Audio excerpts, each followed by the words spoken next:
Mr. Chair, we do have a quorum. We are recording. We are streaming on YouTube. So staff is prepared whenever you are. All right, we'll go ahead and get started. Thank you, Karen. Thank you, John. Welcome everybody to our Planning Commission meeting of July 13th. This is our third virtual meeting, so we're getting a little bit better at it. And so hopefully today's experience is a good one. I do want to just go over a couple things before we get started. And I'm sorry if you're watching or just listening, I'm having to read these notes because these meetings are quite a bit different than the ones that we've had in the past. So before we get started with that, John, can you do the procedural rules per the governor's executive order on virtual meetings? Sure. Just a reminder, we have to do all votes, including our quorum vote, by roll call. So every case will have a roll call vote. And all items have to be posted ahead of time on a website for the public to view, which we have done, including a link by which people can view and participate in these meetings. And so those are the rules for conducting these meetings. Thank you, John. All right, since we are conducting this meeting virtually, John, do you want to do a roll call? Sure. For attendance, just note by saying here, Bailey. Bailey. I see him. Life, you need to unmute. There you go. There you go. Bailey. Okay, I'll come back to him. Ledford. Here. Palmer. Here. Hyatt. Verone. Here. Farmer. Here. Lehman. Here. Bankston. Here. Coker. Coker. Wild Coker.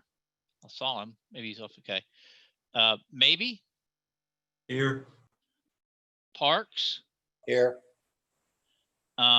Payne. Was he able to join us?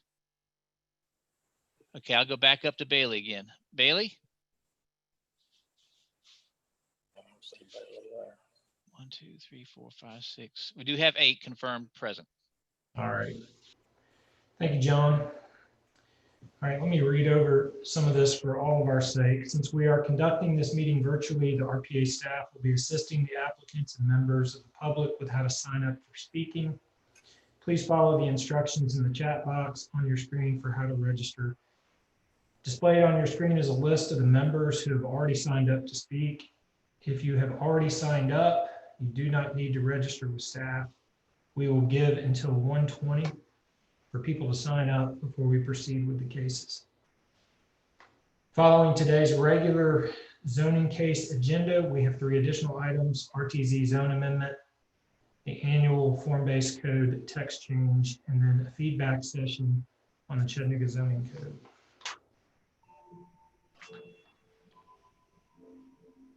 Karen. Yes, sir. You want to go over anything in regards to this chat? I'll just note that we do have some information about signing up to speak, as you mentioned in the chat box. The chat box usually can be found at the bottom of your screen. If it's not present, you click, it might appear on the side of your screen.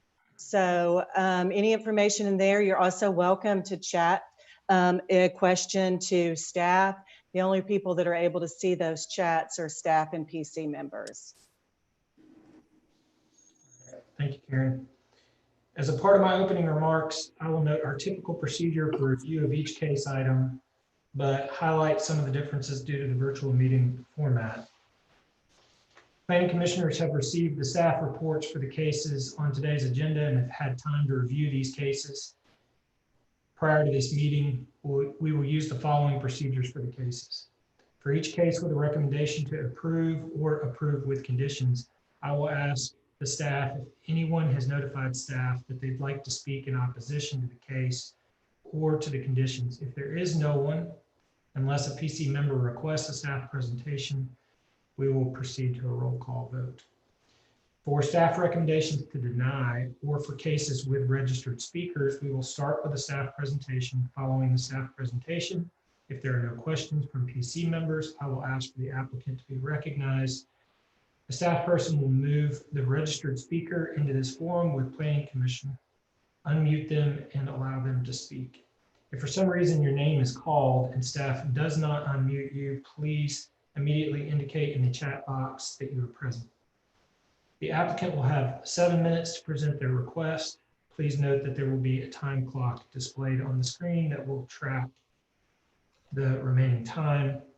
If there's any opposition will have a total of 9 minutes. If there are multiple speakers for opposition, I may ask you to wrap up your remarks so that others can speak. And that's something that I have to do from time to time where we have a lot of people in opposition to a case and there might be 6 or 7 people that want to speak and there's only 9 minutes total.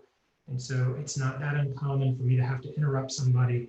And I do apologize in advance for the fact that I will do that just to make sure that other people who have registered to speak have that opportunity. The applicant will have 2 minutes to respond to the points of opposition.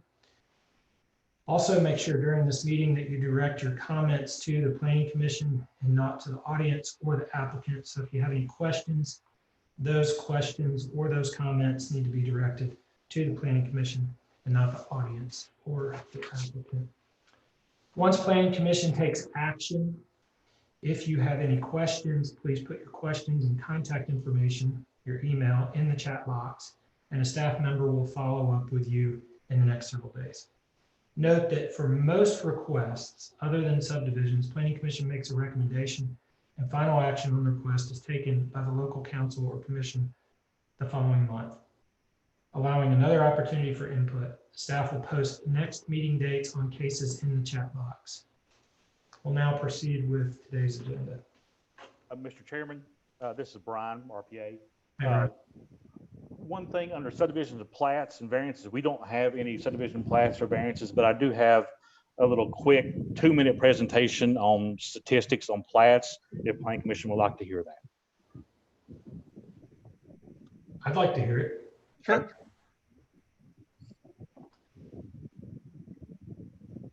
Yeah, so we don't, this unusual, this month we have no subdivision plats or variances. So Lisa prepared a spreadsheet to just show you some of the statistics of staff approved and major plants from January to June of this year.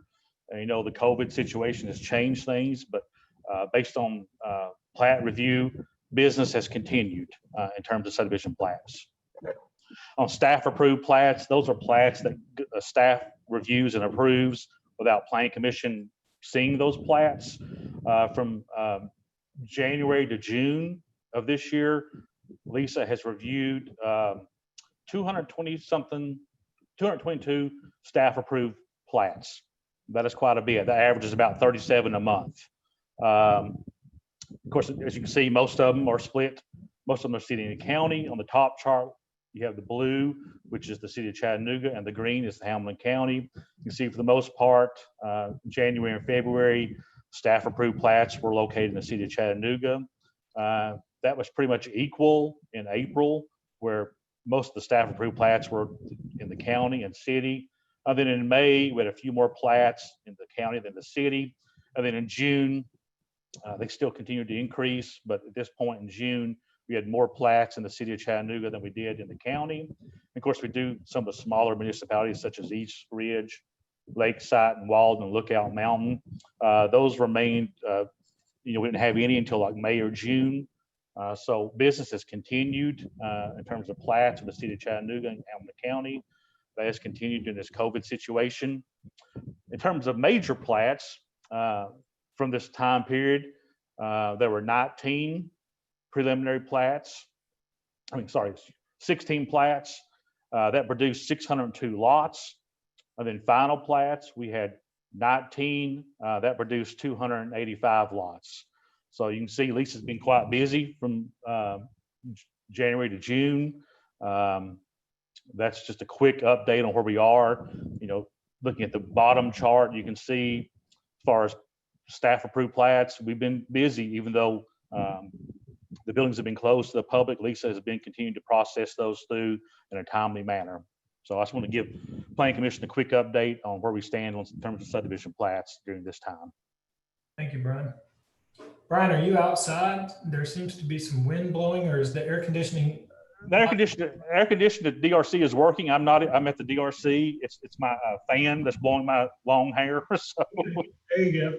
Well, I'm glad the air conditioning is working again. it's finally working. That's good. All right, well, we'll go ahead and jump into these cases. We've got several cases that have been deferred from previous months. The first one on our agenda has been deferred from May, and this is case 2020-0027. And this is located at 7437, 7443, and 7445 Shallowford Road. And this application is to rezone R1 residential zone and RTZ residential townhouse 0 lot line zone to RTZ residential townhouse 0 lot line zone and C2 convenience commercial zone. This case has a staff recommendation to deny the applicant's request and approve other. I'm assuming the applicant is present, Karen. Mr. Chair, I'm not able to find Mr. Cherwinuk in the attendees list. If he is on the call, if he could raise his virtual hand, and I'll be able to bring him in. I do have some folks that are call-in listeners, but I do not see his phone number in that list. Mr. Chairman, this is Brian. I did receive an email from the applicant. Must have been Thursday of last week. He wishes to defer this request again, I think based on hydrology reports not being finalized. Got it. But we do have opposition to this case. Okay. Can you remind me, have we had opposition in the past to this case? We have. And I think there's been neighborhood meetings and the opposition would like to speak today. I did talk to opposition last week. One of their concerns from opposition was, is there a time limit or a number of deferrals that the applicant could request? Okay. And then I see that Emily's suggesting that Justice Ingram is supposed to speak on this case. Is that right, Karen? I do see her, I do see that. Okay. When we deferred this in May, did we defer it for 60 days? Yes, sir. 60 days. And I think the intention for the deferral back in May was we were thinking the public meetings would be in person, and that didn't happen. So I'm not sure what direction Planning Commission wants to go today. But according to the applicant, he's still doing some hydrology studies. Okay. Well, I'm going to go a little bit out of order. If we could just hear from Joseph Ingram real quick. Joseph, are you on the line? I will add him in if you give me one moment, Mr. Chair. Hey, Brian. Yes, Councilman Lifford. Mr. Chairman, I don't know, in City Council, we use our raise hand, lower hand to, I don't know if we're watching that screen or not. If we are, let me know. I'll use that tool. Otherwise, we'll just kind of voice in. Sure, I think that's great. Okay, Mr. Ingram is in the meeting, Mr. Chair, and should be able to speak. And Mr. Ingram, before we jump into this case, I'm going to give you just a couple seconds to tell us what it is that you're wanting to do in regards to this deferral. Hi, commissioners. Hope you're all well. I came into this case last week. I met with the applicant, and so I've got to kind of get a real good grip on the hydrology yet. And then just there's been some hiccups with the commercial component, but the whole COVID thing has kind of jammed up a lot of the commercial stuff. So right now I'd love to ask for another deferral. I don't want to. I know there's people here to speak in opposition to the case, but I would love to have an opportunity to get my head wrapped around it and meet with the opposition or the neighbors and kind of go over what a engineered plan would look like on this. And so I would respectfully request the deferral for the owner, but I would also be glad to answer questions from the neighbors because I think I know where they're going to come from. Mr. Ingram, how long do you think this needs to be deferred? I'm sure I can have enough it'd be a matter of meeting with the neighbors. I would love to say 30, but I don't want to play games with you guys, but I feel confident in 30. Thank you, Mr. Ingram. Councilman Ledford might have a better thought on that. Councilman Ledford, do you have anything to add? I plan on making a motion, sir, for a deferral up to 60 days to make sure that we do have time for the opposition, the neighbors to converse with Mr. Ingram. And I do have some further questions for Mr. Ingram when that time arrives. Okay. Well, I just speaking to the opposition, typically if we were in person at the courthouse having this meeting and opposition had gotten in their car and come down to the meeting, we would normally listen to opposition even if the case were being deferred. But in light of the fact that this is a virtual meeting and no great inconvenience has taken place for opposition, I'd like to entertain a motion to defer. And for those of you that are here in opposition, we would love to hear from you, but we would like first for this meeting that is supposed to be taking place between the developer and now the developer and his engineer, and possibly, I guess, Councilman Ledford may be involved as well. We'd like for these meetings to take place before we hear this case. And so with that being said, I entertain a motion to defer. Move to defer up to 60 days. Second. We have a motion to defer for up to 60 days, and that has been properly seconded. Who seconded that for the record, if you don't mind? Mr. Palmer, Thank you. any discussion? All in favor, please indicate by saying aye. There will be a roll call. Bailey? Bailey? Okay, I didn't hear from Ledford, Yes. Palmer, Yes. Hyatt, Yes. Barone, Yes. Farmer, Yes. Lehman, Yes. Bankston, Yes. Coker, Wild Coker, Yes. thank you. Maybe, Yes. Parks, Yes. and I think I saw Matthews join us, I believe. Yes. Okay, motion passes, Chair. Thank you. And there were no opposed for the record. I don't know that we need to necessarily state that, but next case on the agenda is mandatory referral 2020-0041. This is the 400 block of Sut Creek Road.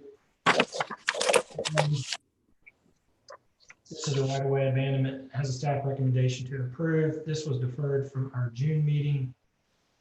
Karen, is the applicant present? The applicant is present.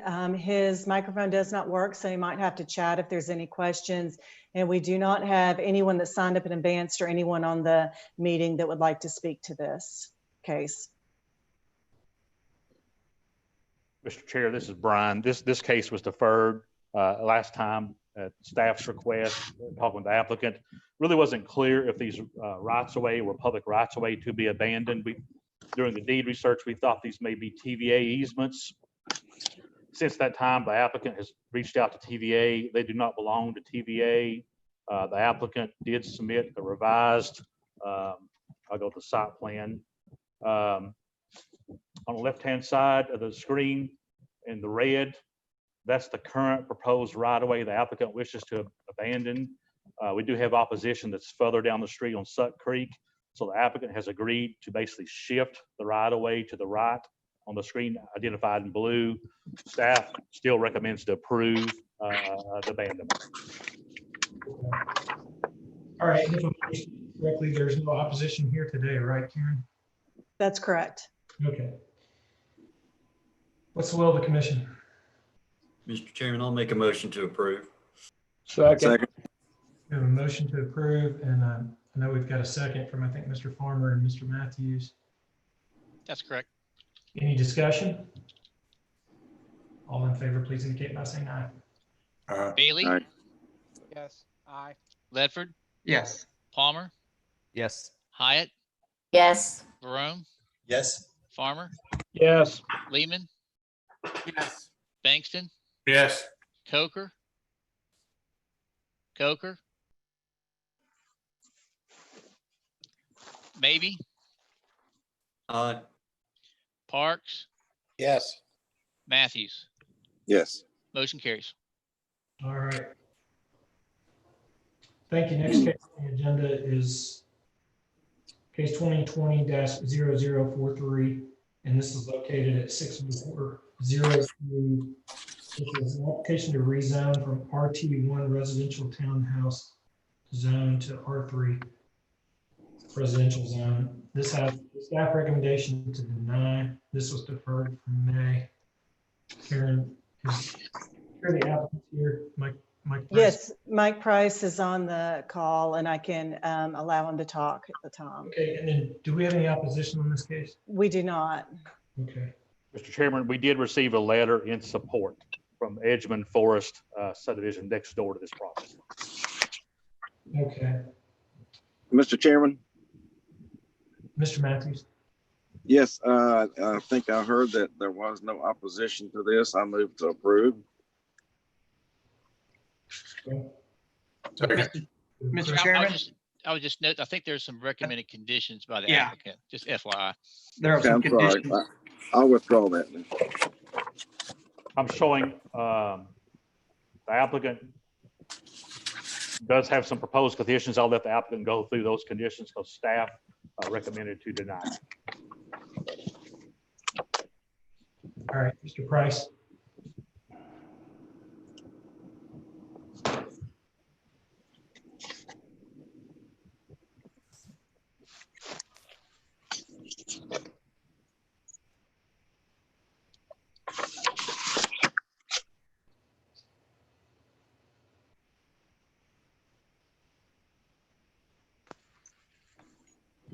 I'm sorry. I'm bringing Mr. Price in.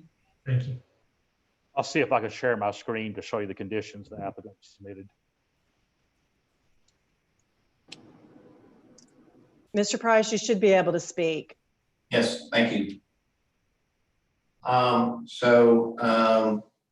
appreciate everyone taking a look at this case today. The applicant did have a meeting with the neighborhood back before COVID took control of our lives. And at that time, the neighborhood had some concerns as it related to the proposed development. And so we did request a deferral. And then subsequently to that, we came up with some proposed conditions, which we have come up with a total of 6. We submitted that information to the president of the neighborhood association, Walter Evans, who passed that along to his concerned neighbors. And we received an email back on the 10th of July, which states the following. Good afternoon. This was an email that was submitted to Ms. Burrs, Carol Burrs, myself, and it says, good afternoon, hope that all is well. There are no objections from anyone in Edgemond Forest with regard to this project. May it go well and hope that you both have a great weekend. Thanks, Walter Evans. So with that, we have 6 conditions that we have proposed, which I think that was provided to staff, if I'm not mistaken. Is that correct, Brian? That is correct. I'm trying to share my screen, but every time I share my screen, it's going away. I don't know if y'all can see the conditions on our screen now. I do not. I see the plan, but I don't see the conditions. Brian, I think you need to change your active window. If you change your active window to the one and then share, that might help. Yes, every time I do that, John, it's getting me out of my presentation. All right. Basically, I can read the conditions if I need to for the record, and then I think, again, staff has the actual written copy of these, if that suits you, Mr. Chairman. Yeah, that's fine. Okay. Number 1, all buildings shall be set back a minimum of 40 feet from all exterior boundaries which adjoin R1 residential properties. Number 2, all paved parking areas shall be no closer than 25 feet from all currently zoned R1 properties abutting the site. Number 3, compactor and/or dumpster shall be located no closer than 80 feet to any adjoining residentially zoned R1 zone properties. Garbage pickup shall be limited to occur only between the hours of 8 a.m. to 7 p.m. Monday through Saturday. Number 4, a 5-foot tall vinyl coated chain link fence shall be installed along the exterior boundary of the development which adjoin R1 residential properties. Number 5, the maximum height of each building in this development as depicted on the site plan dated February 14th, 2020 is 2 stories, except buildings number 2 and number 4 may be a maximum 2-3 split configuration, with the front building facing the parking lot limited to 2 stories in height, and the rear portion of those buildings having basement units and 2 stories above. Number 6, exterior siding appearance of front face of the building shall be generally constructed of hardy plank, in parentheses, fiber cement siding, close parentheses, brick, stone, or other similar materials. Vinyl siding shall be restricted to use to construct architectural detail elements and/or the construction of soffits, fascia, window frames, and other similar uses. So we believe that with those 6 conditions, having met with the neighborhood, that this plan is a proper development adjacent to the current apartment developments, and that it also reduces the height, and the proper buffering has been implemented that the subdivision is comfortable with. And so if there are any questions, I'll be happy to answer those from there. I have Mr. one, Price, Mr. Chair. I do have one quick question for you, and then I think Councilman Ledford, was that you? Yes, sir. Okay. You. Mr. Price, what specific conditions were related to exterior materials? Was that just 5 and 6, or was that just 6? So condition number 5 dealt with the height. And so the idea was to keep from the Edgemond Forest subdivision, from their perspective, they would essentially only see 2-story buildings in height. Was it just 6 that addressed exterior siding materials? Yes, number 6 is what addressed the exterior building materials. Okay. Councilman Ledford. Thank you, Mr. Chairman. Mike, you said that Dr. Burrs has been informed and she is in good standing from what I understand on this? That is my understanding, yes, sir. Okay. At this time, Mr. Chairman, I'd like to allow Mr. Matthews to restate his motion. I think he'll probably add conditions. I don't know, but if he does, I'll be glad to second that. Mr. Matthews. Yeah, Mr. Chairman, I wasn't Hold aware on of one this. second. I'd like to just hear from Planning Commission before we make a motion in regards to exterior materials being addressed in conditions. I think that's something that we have not historically done, is to say what siding material something would be in a zoning condition. And, I think that's a bit of a slippery slope. And, in this case, it actually references a specific brand of fiber cement siding. And that's I would think, a very difficult condition to uphold. I'm not even sure, and maybe John can speak to this, whether or not we can condition based on state law exterior materials in residential construction. What I would say in terms of us recommending condition as staff or PC, you're correct, it has to be addressing a nuisance. So typically materials is not a nuisance. I would say, I guess the difference here is the applicant is offering it up. So I would caution you when we do conditions, it really should be addressing a nuisance. And so I guess the only nuance here is the applicant's offering that up. But I would say in terms of what we would impose as staff or you as PC, it should be addressing a nuisance. Well, I mean, but this zoning lives forever, well beyond the life of any particular building material that goes on the exterior of it. It may be that at some future date, there's better or, different exterior building materials. I, for one, just think that's a really bad precedent to set in regards to any condition that addresses exterior material. If the developer is willing to build the exterior in such a way that the neighbors like it, I think that's great. but I think that's a bit of a slippery slope in regards to conditions. So that's just my 2 cents on that.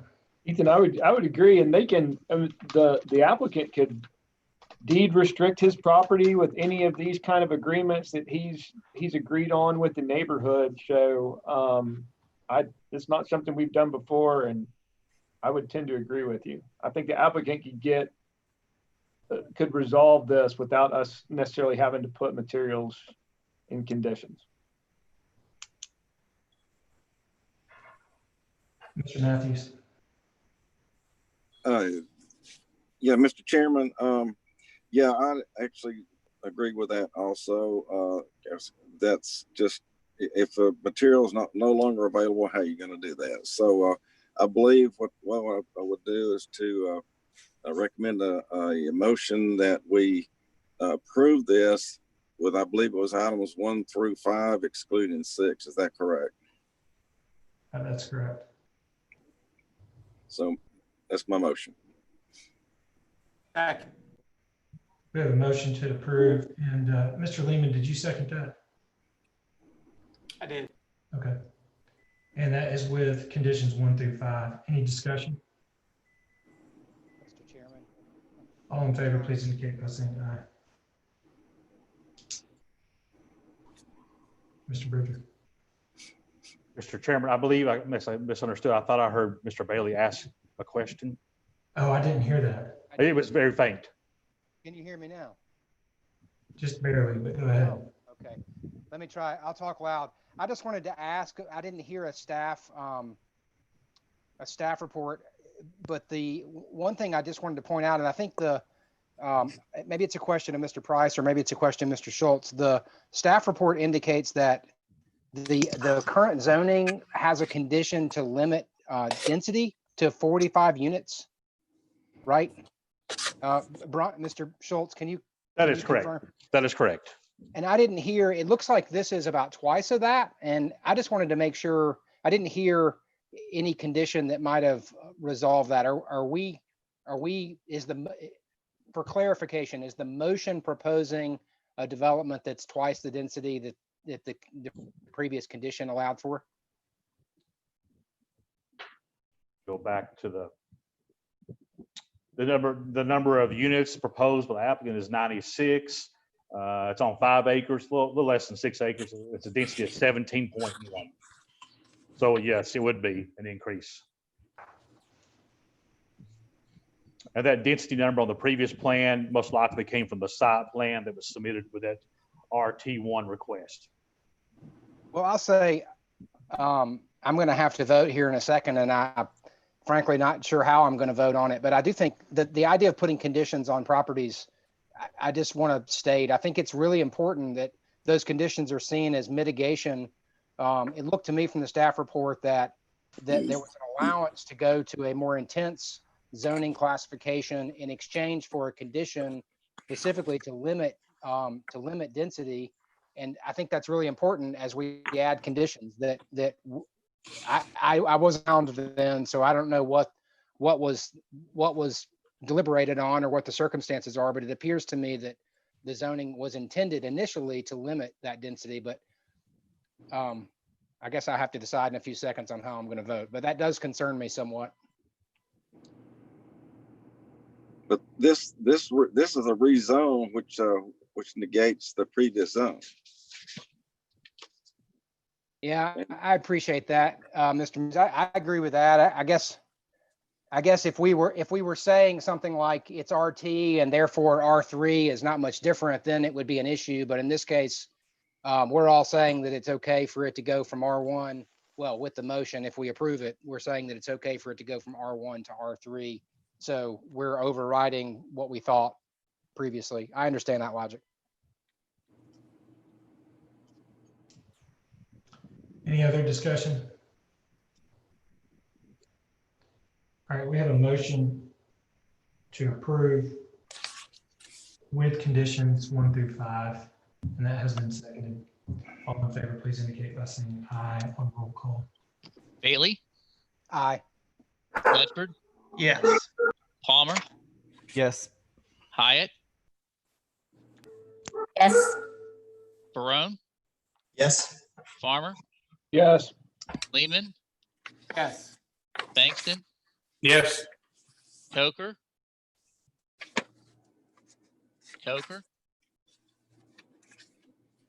Maybe, Aye. Parks, Yes. Matthews. Aye. Motion carries. Thank you, Mr. Bridger. Next case on the agenda is case 2020-0045. This is located at 1515 East 14th Street. And this is an application to rezone from R1 residential zone and RTZ residential townhouse zero lot line. I'm sorry, that's actually from R1 residential zone to RTZ residential townhouse zero lot line zone. And this has a staff recommendation to approve with conditions. Is the applicant present here? Yes, she is, and we have no one that signed up to speak in opposition, Mr. Chair. Okay, thank you.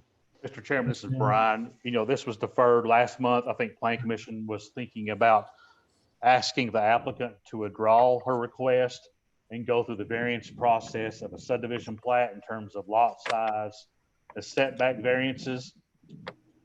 That was the thinking last month. Also at last month's meeting, Planning Commission directed staff to propose amendments to the RTZ zone to remove the density restrictions. That was one of the issues with this case, was the density restrictions or maximums. This exceeds that max. So we have later today on the agenda a proposed amendment to the RTZ zone. If approved by Planning Commission and City Council, that solves the issue, one issue with this particular piece of property exceeding the max density. There may be issues with setbacks and lot size that may be coming back in front of you guys as part of a subdivision plat. And Brian, would those variances be to Planning Commission? Correct. It'd be to Planning Commission as part of a subdivision plat. The applicant, I talked to the applicant last week. She's working on trying to get a survey. So it's either going to be a setback variance or potentially a lot size, depending on what happens with the RTZ amendment later on the agenda. But if staff recommends to approve the case. Okay. All right, thank you. And Karen, can you bring Mrs. Williams onto the phone? I will. Ms. Williams, you've been added to the meeting. You might need to unmute. There you go. Oh, hey, can you hear me? We can. Awesome.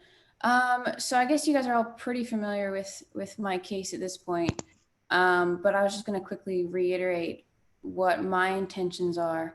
Obviously there's two houses currently on one lot, and that's because originally I was approved and I was given permission to build the second house. And then after a couple months of building, that was revoked, and then I kind of became aware of the situation, as did all of you.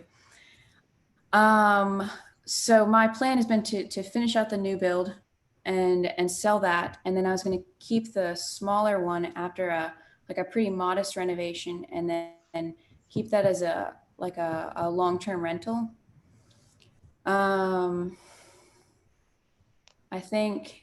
don't think there's very many houses of that size, the smaller one, in the neighborhood. And so I think it's pretty important to keep it if at all possible. And then I understand that there's, I'll probably have to seek additional variances and sort that out. But yeah, I mean, I think, I think the project itself is good for the neighborhood. I just need kind of I need a direction to move from here. All right. Thank you. And so if I'm understanding you correctly, you would like for us to approve this with the conditions that staff has laid out? The conditions that, the variances? Well, it says approved with conditions, and those conditions are that it be single family detached use only. So I just want to make sure we're clear. You want us to approve it, right? Yes, I do. Okay. All right. Thank you. Mr. Chair, I move to approve the staff recommendations on this case. A second. All right, we've got a motion to approve and it has been properly seconded. Any discussion? Mr. Chairman, I just have a quick comment. I'd just like to thank staff for doing the quick turnaround on those RTZ guidelines. I think that will not only help in this circumstance, but could potentially help on a lot of others going down the road. Any other discussion? All in favor, please indicate by saying aye. Bailey, Aye. Ledford, Yes. Palmer, Yes. Hyatt, Yes. Varone, Yes. Farmer, Yes. Lehman, Yes. Bankston, Yes. Coker, maybe, Aye. Parks, Yes. and I believe Matthews is left. So that's an approval. Thank you, Mr. Bridger. Next case on the agenda is case 2020-0079, and this is located at 811 Douglas Street. And this is an application to lift condition number 4 of ordinance number 11363. This has a staff recommendation to deny the applicant's request and approve another. Karen, I'm assuming we have an applicant present. We do, Mr. Chair, and we have no one in the meeting that would like to speak to this case. Except the applicant, I guess. Yes, sorry, I'm speaking opposition. Thank you. And Mr. Schultz, can you take us through this real quick? Yes, I can. This is a request to lift condition number 4 of ordinance number 11363. That condition stated that placement of equipment, dumpsters and mechanical equipment shall be placed to the rear of the property and shall be screened from all public rights of way. Proposed use is no rear access possible, as property is bordered by other properties. This property is located at 811 Douglas Street. You can see it's just south of UTC. You can see in the middle of the screen here the existing property. Hey, Brian. Yes. Forgive me for interrupting. I may be having technical difficulties, but are you sharing your screen again? And if you're not, would you care to go back to that? Can anybody see my screen now? No. No. Okay. That's what I thought was happening earlier.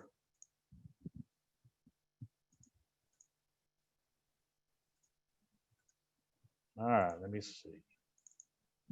What about now? Yes. Okay. There we go. Sorry about that. This is a location request. It's 811 Douglas Street, just south of UTC. The condition that the applicant wishes to remove is the following. It's condition number 4, which states dumpsters and mechanical equipment shall be placed to the rear of the property and shall be screened from all public rights of way. Here's a view of the site looking from Douglas Street. This is a view of the site looking from Douglas Street, highlighted in the red circle. That's the existing dumpster. Again, that is supposed to be located at the rear of the property. Here's a view east of the site along Douglas Street. This is a view north of the street, and just to the rear is the site that's being under construction. That's an older picture. It's now being completed. And this is a view south of the site. Get an aerial view of the site. You can see the structure is already completed, and there is no rear alley access for placement of the dumpster. It's currently zone C3 with conditions. It has some of the typical C3 conditions you normally see. But again, this one condition the applicant wishes to lift. You have multifamily and institutional uses adjacent to this property. This is located in a downtown plan, which recommends, had a vision for East Downtown to encourage visual quality of the urban experience by placing dumpsters and equipment to the rear or shall be screened from all public rights of way to make a more visual quality of these area located in East Downtown. Staff recommends to deny the applicant request, as the request is compatible with surrounding development form. The request is not compatible with the recommendation in the downtown plan. Proper screening of the requirements for the dumpster can replace the existing condition so that a standard for dumpsters and mechanical equipment remains in place within the original set of zoning conditions. So staff recommends to deny the applicant's request, but amend the condition So the amendment would read, all dumpsters and mechanical equipment shall be screened from all public rights of way in accordance with the following. Screening shall be a minimum 6 feet in height and at least 12 inches taller than the equipment. All 4 sides of the dumpster shall be screened, and screening shall consist of opaque, solid, structure screen, fence or wall, including gate. No chain link fence shall be permitted. So staff recommends to deny the applicant's request, but amend to the condition. All right, thank you, Mr. Schultz. I have a question for staff. Councilman Ledford. Thank you, Mr. Chairman. Brian, did I hear that right? That the condition is not either feasible or enforceable? It's not feasible based on where the building is located. There is no rear alley access. So that's one of the reasons the applicant wishes to have the condition lifted. Talking to LDO, if that condition is lifted, they have no enforcement mechanism once that condition is lifted. So LDO would like to see the condition amended to require screening of the dumpster. Okay, that makes sense. All right, okay. Thank you. Thank you, Mr. Chairman. Thank you. We'll hear from the applicant. Yeah, thanks everybody. Hopefully y'all can hear me okay. The amendment I think is fairly reasonable. I mean, as Mr. Schultz said, we really do not have a choice. We have no rear access as we're essentially landlocked, if you will, on all 4 sides. The only area that we are able to put any sort of trash can, dumpster can is exactly where we have it. At one point in time, we were attempting to have just more of your typical trash can, right, as opposed to a dumpster. City of Chattanooga downtown will not allow you to have trash cans if you, and y'all could correct me if I'm wrong here, if you have above a certain number of units. We've got 15 here, so we don't meet that. We have to have an actual dumpster. The only thing that we would ask for you guys to reconsider in the amendment is to essentially allow us to match our next door neighbor at 825 Douglas Street, which is the UTC dorms. If you look at the 2 dumpsters that they have visible and accessible from Douglas Street, they've got it screened with chain link fence and opaque slats in the fence. They've got those just to the left of 825 off of Douglas, and then they've got it viewable and accessible from, I believe, Maple Street. Other than that, I mean, the only real thing we have is some type of amendment. So we're happy that y'all are looking at an amendment, which will allow us to obviously have trash pickup at this facility, which is a must. All right, thank you. Any questions for the applicant? Any questions for staff? I'll make a motion. Councilman Ledford. I move to deny applicant's request, approve other per staff recommendations. Second. We have a motion, and who seconded that? I'm sorry. Mr. Palmer. Yep. Thank you, Mr. Palmer. We have a motion to deny the applicant's request and approve the other, and that was properly seconded. Any discussion? All in favor, please indicate by saying aye. Bailey? Aye. Ledford? Yes. Palmer? Yes. Hyatt? Yes. Barone? Yes. Farmer? Yes. Lehman? Yes. Bankston? Yes. Coker? Maybe? Aye. Parks? Yes. Okay, motion carries. Thank you. Next case on the agenda is case 2020-0080. This is located at 8110 Grady Drive, and this is an application for a special exceptions permit for a residential plan unit development. And this has a staff recommendation to approve with conditions. Karen, is there any opposition present? There is no one on the call that would like to speak, Mr. Chair. All right. And is the applicant on the call? The applicant is on the call.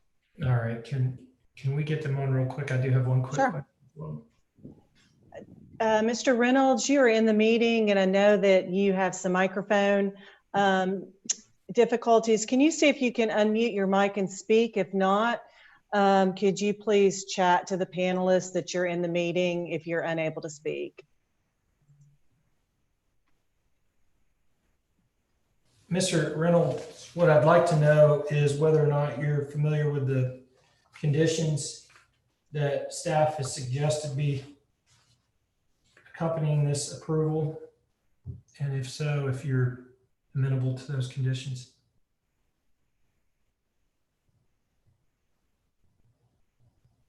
Mr. Chair, Mr. Reynolds says, I am in the meeting, unable to speak. Right, So can text.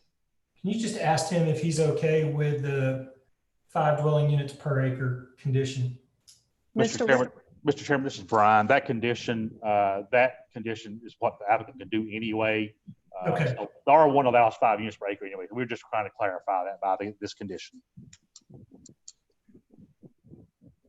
You're saying R1 allows 5 units per acre, but you can build more than 5 units per acre on R1, right? R1 PUD has a max density of 5 dwelling units per acre. On their site plan, they had 5.1.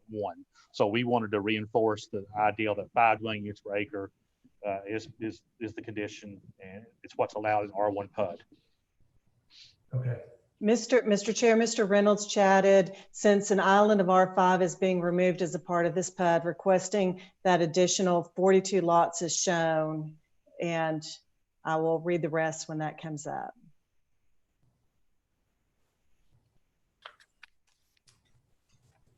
So, Mr. Schultz, if I'm understanding this correctly, the R1 PUD has a density cap of 5 units per acre, correct? Correct. And so he's showing 5.1. We just wanted to reinforce the idea that through this condition that 5 dwelling units is what you can get in R1 PUD as a condition, because one of the things the plan recommends for this area, which is the Lookout Valley plan, that had a max density of 4 dwelling units per acre, but it's currently zoned R1, and by right, you could get 4 to 5 dwelling units per acre by right. This PUD would allow flexibility in setbacks. That's one of the reasons the applicant wishes to do the PUD. So again, we're just reinforcing the ideal that, yes, you're showing 5.1, but the condition of this size, 5 dwelling units per acre. Got it.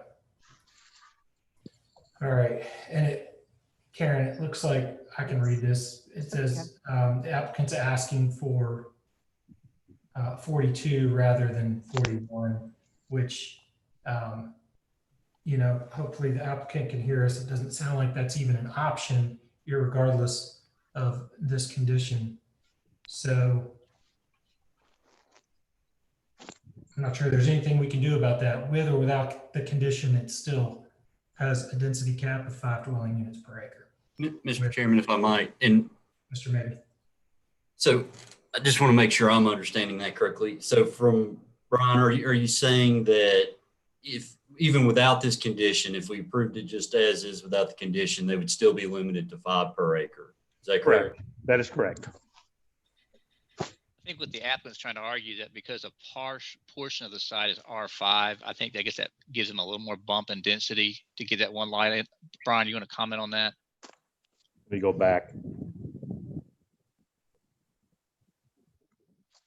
I don't have my zoning, but yes, if it's the R5 and R1, I think they have the same density requirement, so it doesn't change that. Mr. Chairman, I'll make a motion to approve staff's recommendation. Second. We have a motion to approve and it has been properly seconded. Just for the sake of discussion, I just don't understand. I don't know why I'm not understanding, but R1 does not have a density cap and an R1 PUD does. I mean, we're not looking at the site plan, but Brian, are you familiar enough with it to understand why they're asking for a PUD? Let me give you the whole history here. We had an initial request to go RTZ. The reason they want to go RTZ was reduced setbacks. RTZ doesn't give you 5-foot side setbacks. It only does in the urban overlay. This is outside the urban overlay. So the applicant changed the application from RTZ to a PUD. thinking that you can get reduced setbacks. Well, you can, but also based on the R1 subdivision, if you're building a new road, you get 5-foot side setbacks. So you get the reduction. Really the only difference in the R1 PUD is you get reductions in your front setbacks.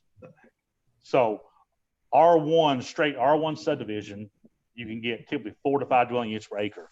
When you go R1 PUD, that does cap you at 5. So do you think that this developer understands that he may very well be better off at just R1? I'm pretty sure staff has reached out to the applicant on that. I'll let him speak for that. I think he also had some front setbacks he would rather deal with through the PUD process instead of going through BOZA for those.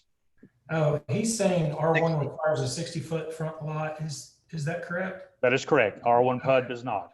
All right. All right. Well, that clarifies. We do have a motion, and it was to approve with conditions. Is that right, Mr. Maybe? Okay. Correct. And that was properly seconded. Any further discussion? All in favor, please indicate by saying aye. Bailey? Bailey? Okay. Ledford? Yes. Palmer? Yes. Hyatt? Yes. Barone?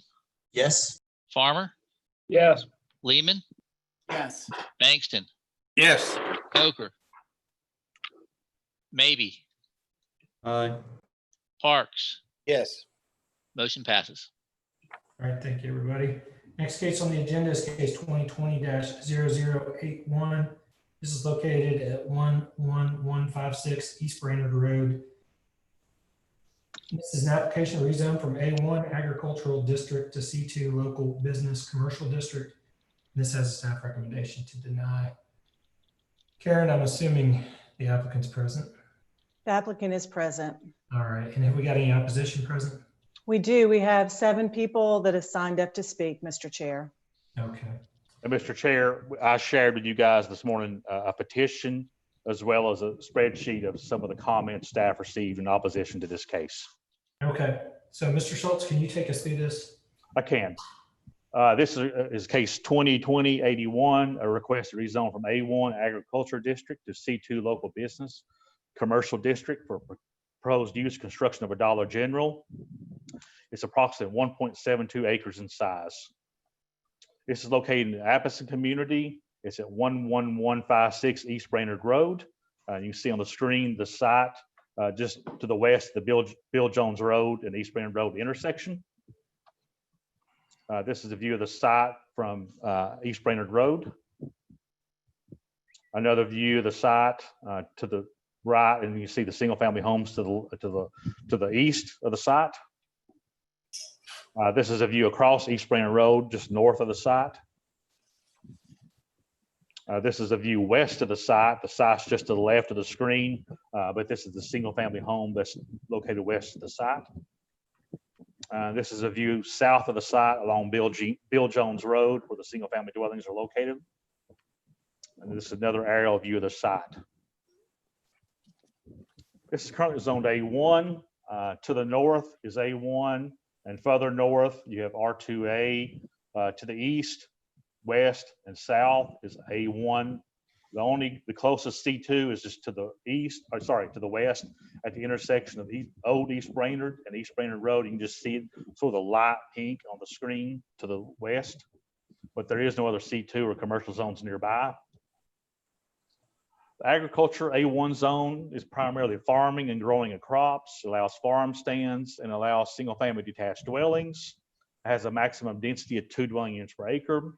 The C2 zone opens up, as you might expect, into more permissive, intensive uses such as retail sales, offices, banks, restaurants, cafes, hospitals, clinics, and single-family dwellings. So it does allow more intense, heavy commercial uses.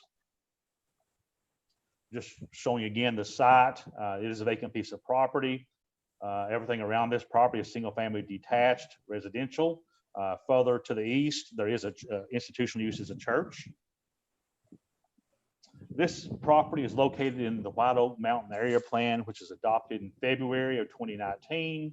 That plan recommends suburban residential place type for this property. The suburban residential place type consists primarily of single-family detached housing with similar house and lot sizes in each neighborhood. Residential development is recommended to be low to moderate with 3 to 5 dwelling units per acre. When you look at the land use plan, it does have some policy recommendations. This area in the Area 12 plan was noted as being an appropriate area for the old Appleton Village Crossroads. Some of those policy recommendations for this Village Crossroads include the following: the intersection of Bill Jones Road and East Spring Road and the intersection of Appleton Pike and Bill Jones Roads could serve as a gateway to the old Appleton community. Limit commercial development in the area to these two intersections with small neighborhoods serving businesses such as offices or gift shops. Develop the area around these two intersections as conservation residential or suburban residential. Again, the place type recommendation for this property is suburban residential. One of the goals I also identified in the White Oak Mountain Plan was goal 4.5.5 of the plan, which notes that in the future, if sewers are extended, create a rural village center in Old Appleton with the following qualities: a mix of uses, multi-story buildings featuring facades and other materials, buildings located close together at crossroads, parking is preferred in the rear or to the side, sidewalks and or trails, generous landscaping and green buffers, pedestrian amenities, public gathering spaces, greenways and parks. Again, this is talking about in the future, if sewers are ever provided, this center should change into a village center. Well, some of the policies in the future for this old Appleton Village Center state the following: add more commercial uses such as small-scale retail and restaurants that reflect the rural setting of the area. The alternate place types map illustrate potential growth as future phases that may occur when adequate infrastructure is in place. I think that's the key, is when adequate infrastructure is in place. Policy number B is when adequate infrastructure is in place, the place type for this parcel, which is the parcel seeking the request, changes to a village center place type. The village center place type is defined as a small, clustered commercial center surrounded by residential uses that is pedestrian friendly and supports a mix of uses. Typically include retail and restaurants, residents, places of worship, and civic uses. Again, this is only in the future when adequate infrastructure is provided. Staff recommendation is to deny the request. The request is not compatible with adopted area plan, which recommends suburban residential place type at this location. Again, primary uses in this place type are single family detached dwellings. Again, at the present time, there are no sewers at this intersection. The adopted plan policies does provide an alternate place type for this location, but that is in the future when adequate infrastructure is in place. So staff recommends to deny because the request is not compatible with the surrounding land uses. It is not compatible with surrounding development form. The request is not compatible with the land use plan recommendation. Approval of C2 at this location would permit uses that could have nuisance or public health, safety and welfare impacts on adjacent single family residential uses in terms of lighting, noise, traffic, hours of operation, and intensive permitted land uses. So staff recommends to deny. Thank you, Mr. Schultz.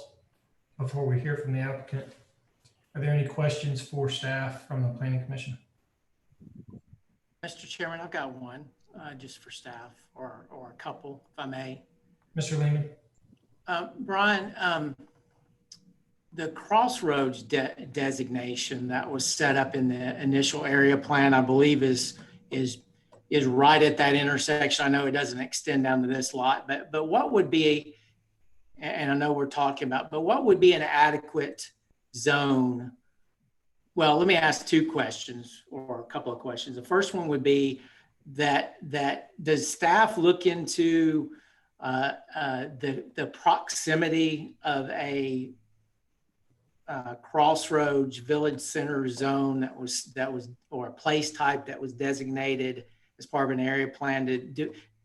I know we keep saying that this is zoned suburban residential, but right next door, it was at least identified as a potential crossroads on the area plan. So I guess my first question is, does staff look at the proximity to that relative to a recommendation based on an area plan that was done? I guess the second question would be, what would be an appropriate zone for a crossroads in the county for that? And then if I have any other questions, I may wait and hear from applicant. John, correct me if I'm wrong. Yes, that's why the plan has that future alternative place type. It's saying, yes, when sewer or adequate infrastructure is in place, that crossroads or village should extend. It should include this parcel.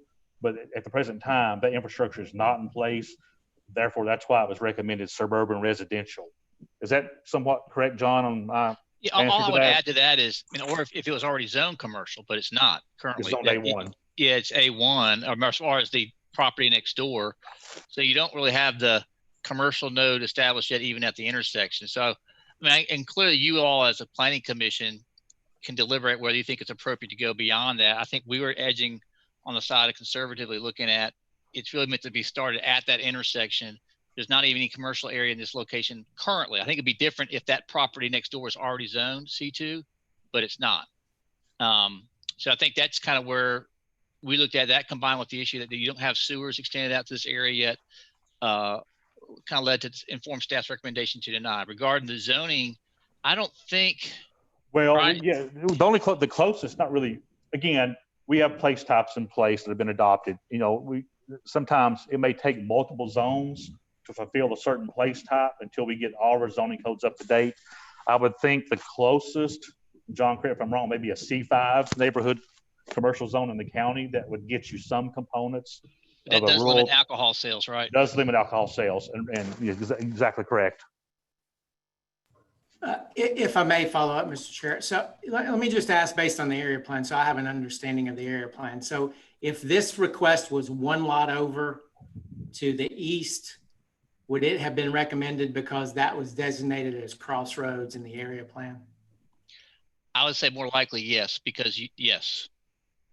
So my question is one lot over, so one lot over, at least in an area plan, is there is no consideration. That's my only question, is because the way I look at this, if it was one lot over, the recommendation may be to approve. It just happens that it's one lot to the west. And so I'm just asking comments related to staff review. So is that an immediate no? I would say the other thing, Todd, is looking at, one of the big themes of the plan is trying to avoid commercial strip development. So, you get commercial creep if you're not careful about limiting commercial to intersections. And so I think that's another factor.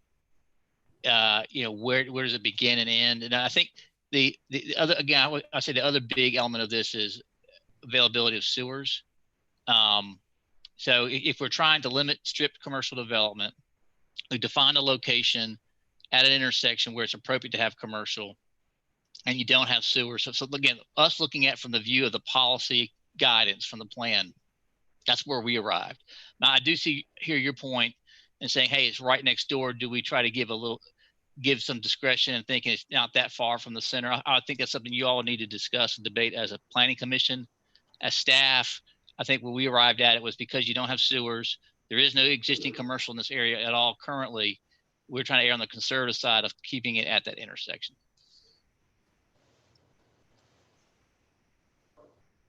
Any other discussion before we I'm good for now. Okay. I would only make the comment that as you limit development, you may potentially never get sewers to that area. That would be a comment related to that infrastructure. Also relative to even other infrastructure, but I'd like to hear from both sides. Thank you. All right, well, we'll first hear from the applicant. Mr. Berry, are you on the phone? I am. Call. Thank you. Mr. Chairman, this is Brian. I do have the applicant's presentation, so if the applicant can tell me when to click to the next slide, I'll be glad to do that. And I'll keep time on my phone since I can't share both screens. Okay, Brian, just go ahead and go to the first slide, please. So this area plan hinges on the term, and we've heard it several times, when adequate infrastructure is in place. And so the screen that you see now is what he was referring to as a future phase when sewer is extended, and you can tell that on the left-hand side, it's even underlined when adequate infrastructure is in place. And I think the biggest disagreement that I'm having with the staff report is that for this development, for a Dollar General, adequate infrastructure is in place. A Dollar General just has 2 bathrooms. It doesn't require a lot of, it can operate off of a small septic system, even smaller than a residential home. And so and we've actually had 2 soil maps done here, one by David Myers, one by Tim Baxter, just to make extra sure. But the adequate infrastructure is in place. And so this was the version of the area plan that we have gone off of. And just to back up, historically, there have been 4 neighborhood stores in the Appleton area. And as time has passed, Hamilton County's grown. Those stores have consolidated around Ooltewah-Ringgold Road, which most everyone's familiar with. The East Hamilton, Appleton area has continued to grow, and you see subdivisions all the time. I think there's even one later on the agenda. And it's creating a demand for a more convenient location to purchase basic consumer goods. If you look at Ooltewah-Ringgold Road, which runs north-south, there's about 30 square miles of area in Hamilton County that's east of that point, which does not contain an existing commercial node. The area plan recognizes that as growth continues, there's going to be need for additional small commercial node in the Appleton area, and that's what the plan in front of you represents. And just to note, this area is about 5 miles as you drive from the 2 existing commercial nodes at Ooltewah-Ringgold Road. When Dollar General approached us, we have read through the area plan, specifically this version. We've tried to conform to its recommendations in every possible way. Just to walk you through the sites that are shown on this plan, you can see, if you start out at the site, which is at the bottom portion of your screen, it says proposed site vacant land. And let's just go clockwise. The first going across the street to the northwest, there's a vacant lot there that's actually owned by the city, and it's reserved for a future EPB substation. So that's directly across the lot. There is land owned by the church across the street that's actually listed for sale. It's listed as commercial. Obviously, we know it's not zoned that way yet, but it's listed for commercial. Going to the opposite corner, there's a post office, which is not going anywhere. So that corner is not available. Coming across the street, there's an existing church so that corner is fully developed. And then you come to the property here. So this is only one of 2 vacant properties that are within the future village center. Even behind the area that's owned by the church, you have a fire hall, a community center. All of these non-residential uses are why this area was highlighted as a potential for neighborhood commercial. Going to the next slide. In an effort to fit the rural character of the area, on the right is a page from the area plan describing what kind of architecture is desired.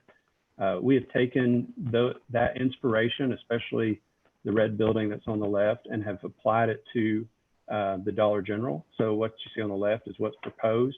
It has a lot of rural residential features such as the gabled roof, wainscot brick on the bottom with hardy board type lap siding. We're actually proposing channel letters instead of the block signage. That was something that came up in the neighborhood meeting. Shutters on windows, just trying to make it fit in the rural character. And then next slide, please. And on the site plan itself, we've gone through, we've provided large buffers on the west side and on the south side. On the east side, we were providing a buffer. We're also proposing an 8-foot wooden fence, which would be an addition to the zoning code on that side. That side is really what I would refer to as the quiet side of the building. There's no lights, there's no parking, so the building is closer to that side, but the building itself and the architecture of the building really screens it from the noise or any noise that would occur in the parking lot. We have only 1 bay of parking in the front, which that's a line that's specifically in the area plan. And again, infrastructure is adequate today for this development. I'll mention that, going to the next slide. So this is a list of proposed conditions. Just to, a neighborhood meeting was held for this development where we were able to hear from the community.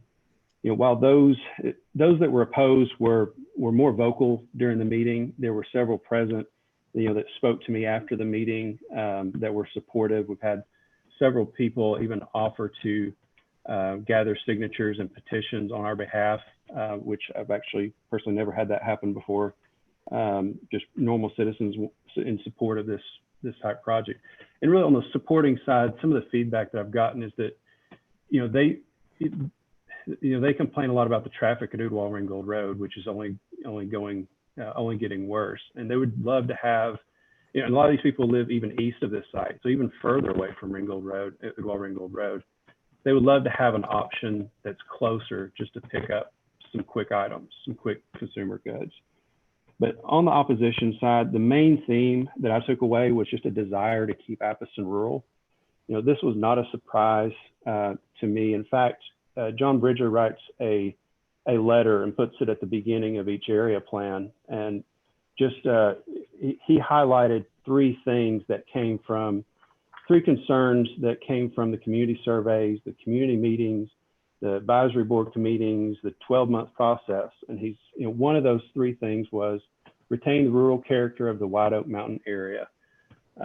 So that we heard that in the meeting. And so that was consistent with really how the area plan, the feedback that occurred during the area plan preparation, and how we have tried to, so really the area plan was put together not in spite of these concerns, but really because of them.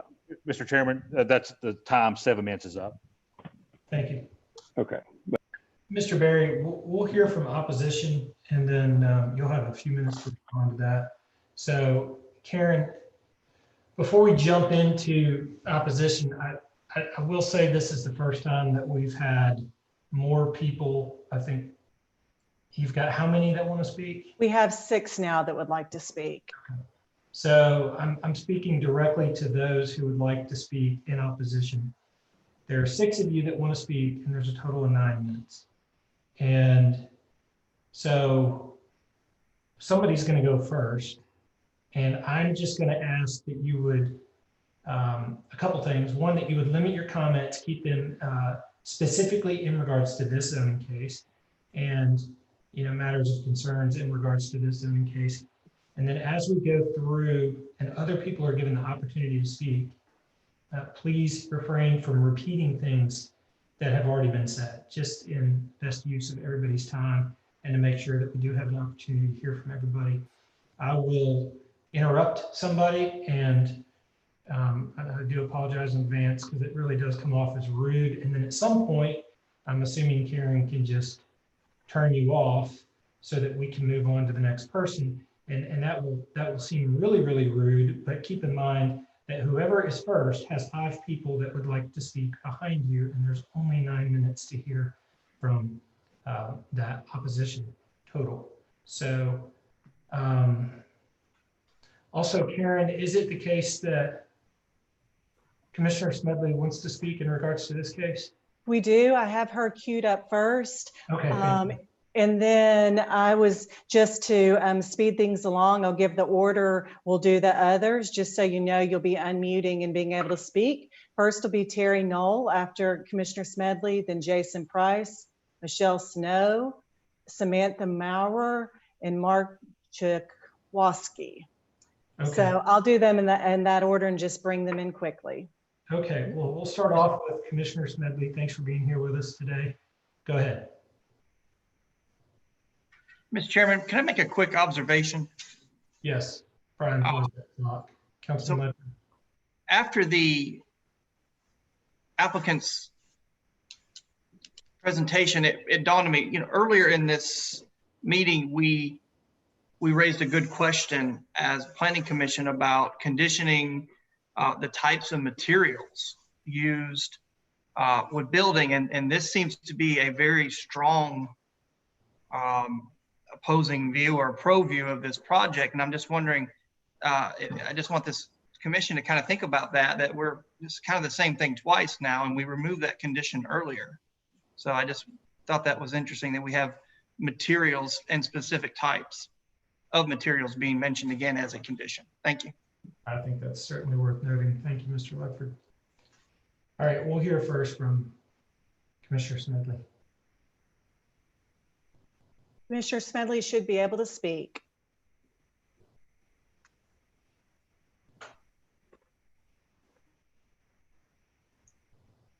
Commissioner Smedley, we can't hear you, but you show as unmuted on our end.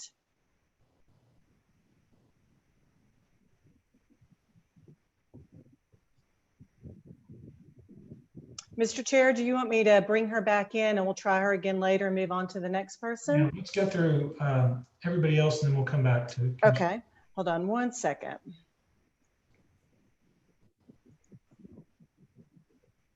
I'm moving on next to Terry Knoll.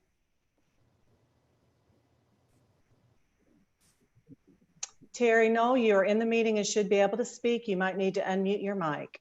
Okay, can you hear me now? Yes. My name is Terry Knoll. I live at 3730 Woodcrest Lane, which is about a half a mile from the proposed development. And I didn't realize I was going to be speaking today, but I have a few notes. Primary objection is, I think, the same as most everyone, that it's a commercial development all surrounded by single family detached residential homes. And I think everyone would feel the same if a Dollar General store was going to be built next door to them, that they wouldn't be happy about that either. The developer also has promised some screening trees, but there are power lines across that property, and it's my understanding that you can't plant trees underneath the power lines, only, shrubs. So I think there's still going to be a lot of nuisance from the lighting and the noise for those families that live around there. I think also the comment about, the other commercial being 4 miles away. Most people move to Appleton, that they know it's going to be a few miles to any type of commercial, but that's why we love this area. That's why we want to maintain the quiet, peaceful, and safe area that we have. So I'll defer to someone else now. Thank you for your help. Thank you. Okay, Jason Price is next. Mr. Price, you should be able to speak. You might need to unmute your mic. Yes, can you guys hear me now? Yes. Okay. Well, thanks for taking the time to hear the residents' opposing view on this. A lot of what I've got to say, which is going to be brief, it basically does not parrot what Ms. Knoll said, but it does kind of go along with the general theme of this little rural community. Most of the people who've moved out here to not be near commercial properties. And, it's worth stating that the Dollar General store, they've spoken about it as being a community store and like a little village store, but the Dollar General stores typically, they target economically distressed areas. And in a lot of the cases, they only serve to worsen the economic health of these small communities. And Appleton in year 2020 is not an economically distressed area. Dollar General does not fit this area. It's not that area where they're targeting to build, as you know, is zoned residential. And it's also worth noting that the Dollar General store, when it's built, will be 42 feet away from a resident's house. And, I too will reference what Mr. Bridger said in the Area 12 plan. When he's, and this is a quote, it says, "Change, though inevitable, does not have to mean the loss of livability or the scenic amenities that make the White Oak Mountain area home."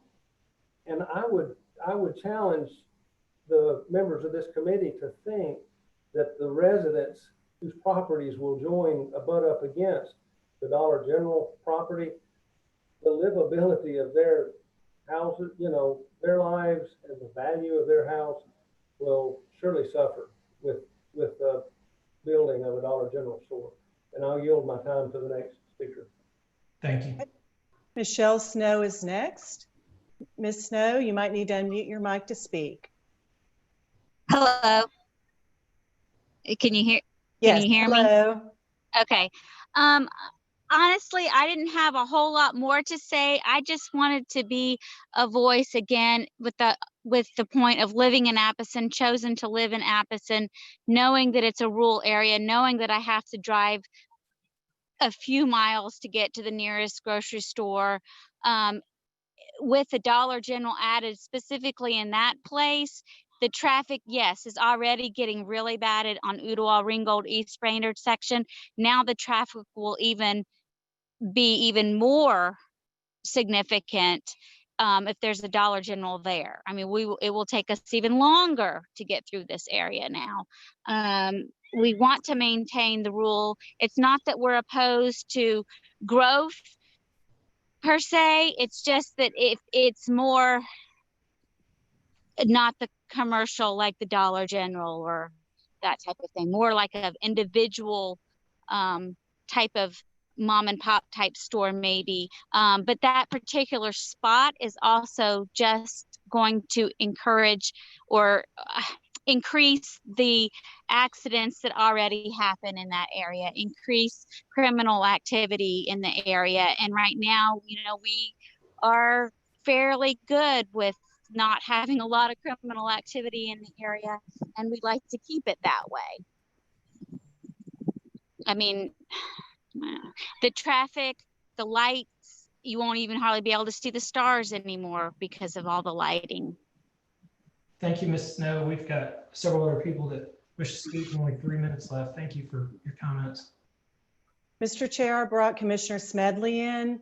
Fantastic. Hopefully she'll be able to speak. Good afternoon. Can you hear me now? We can hear you. Okay, sorry about that. I had some difficulty apparently earlier. Good afternoon, Chairman and members of the Planning Commission. I just really wanted to start off speaking to get on the record that there was the community meeting held that was on June the 25th at the Fire Hall in Appleton. It was very well attended. I heard from folks on both sides, and I believe you all have a copy of the petition. Wanted that for the record, and I wanted to ask Mr. Berry if he doesn't mind getting me a copy of the presentation he shared today, and then I will defer my time to the rest of those wanting to speak today. Thank you. Okay, Mr. Chair, I'm going to bring in the Duchalski. If there is a Andrew or Samantha Maurer on the line, will you please raise your hand? I have two options. It looks like it'd be you, and I will grab you next after the Duchalski. And you should be in the call. If you can unmute your mic and speak, Mr. and Mrs. Duchalski, and I apologize if I've mispronounced your name.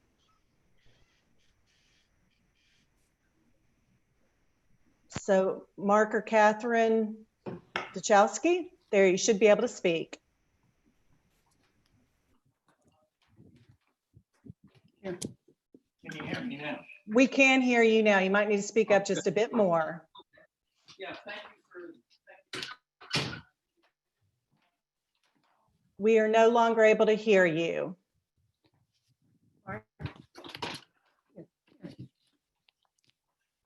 Okay, can you hear me now?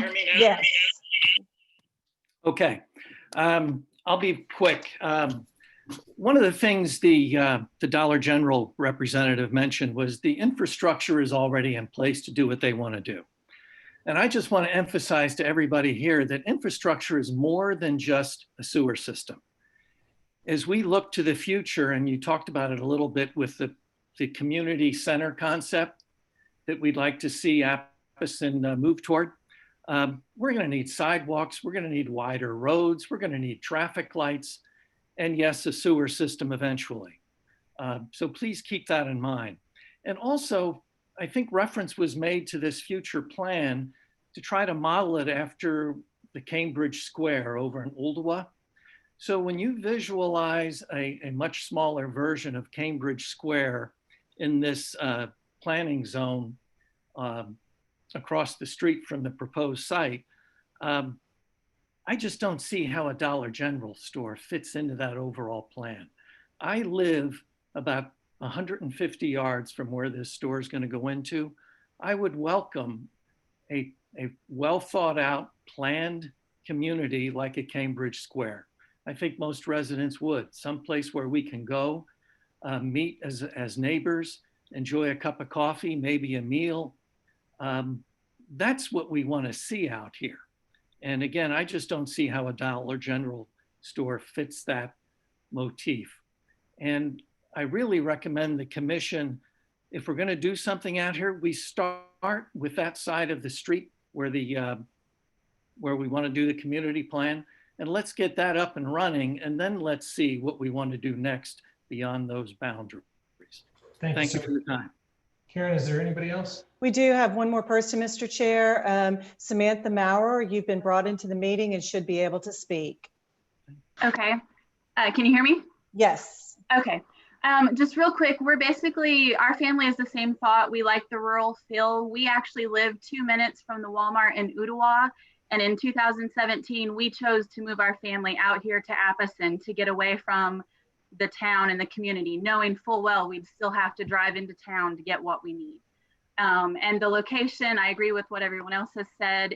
You're putting a commercial business literally in the back door of people's homes. And I just don't feel it's the right location for business. That's it. Thank you. Well, opposition had 4.5 seconds left. That's pretty impressive. That speaks well of all of you. Thank you. Before we jump back to the applicant, are there any questions for any of the opposition from Planning Commission members? All right, Mr. Berry. I don't know if Councilman Ledford had his hand up to be spoken. I see. No, I didn't see that. Sorry, Councilman Ledford.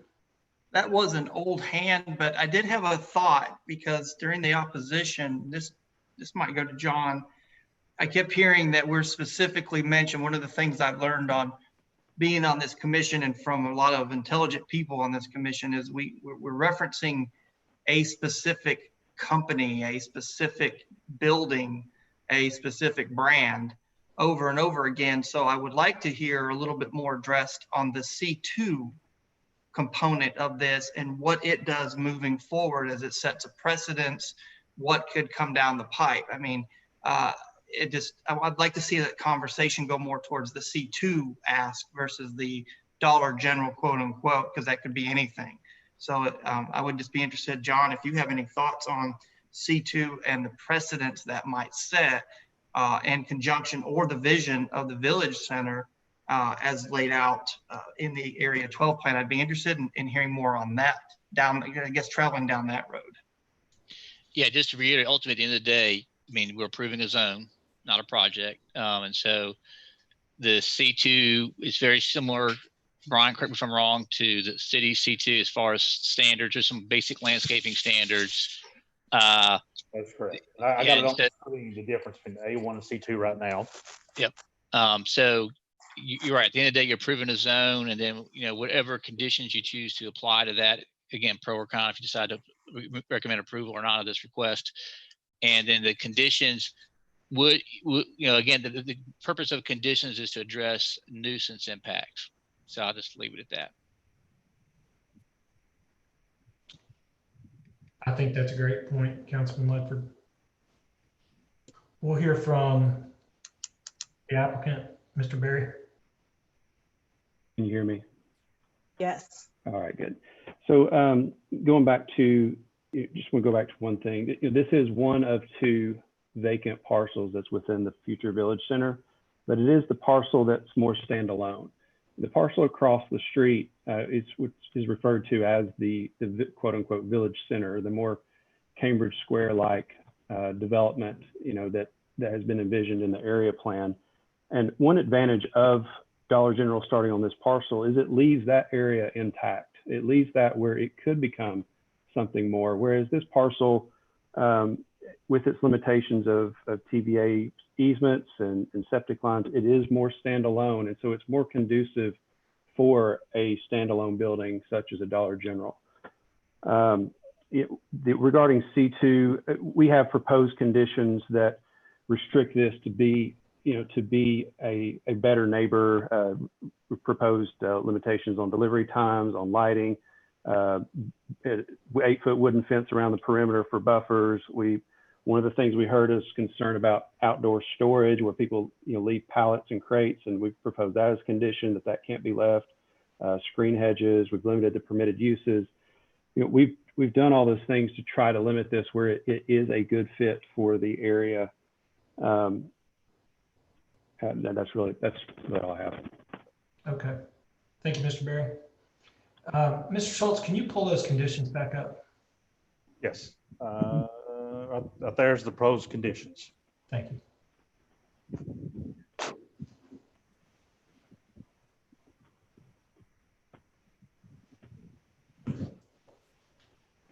All right. Well, I'd open the floor for discussion in regards to this case. I'd like to hear some discussion before a motion. We've had some points made here by opposition, and got an applicant recommending or a bunch of conditions. Applicant recommending conditions. We've got a significant amount of opposition. We've got staff recommending denial. So before I entertain a motion, I'd like to hear some discussion. I have a couple of comments, Mr. Chairman, if Mr. Farmer, please. That's acceptable. And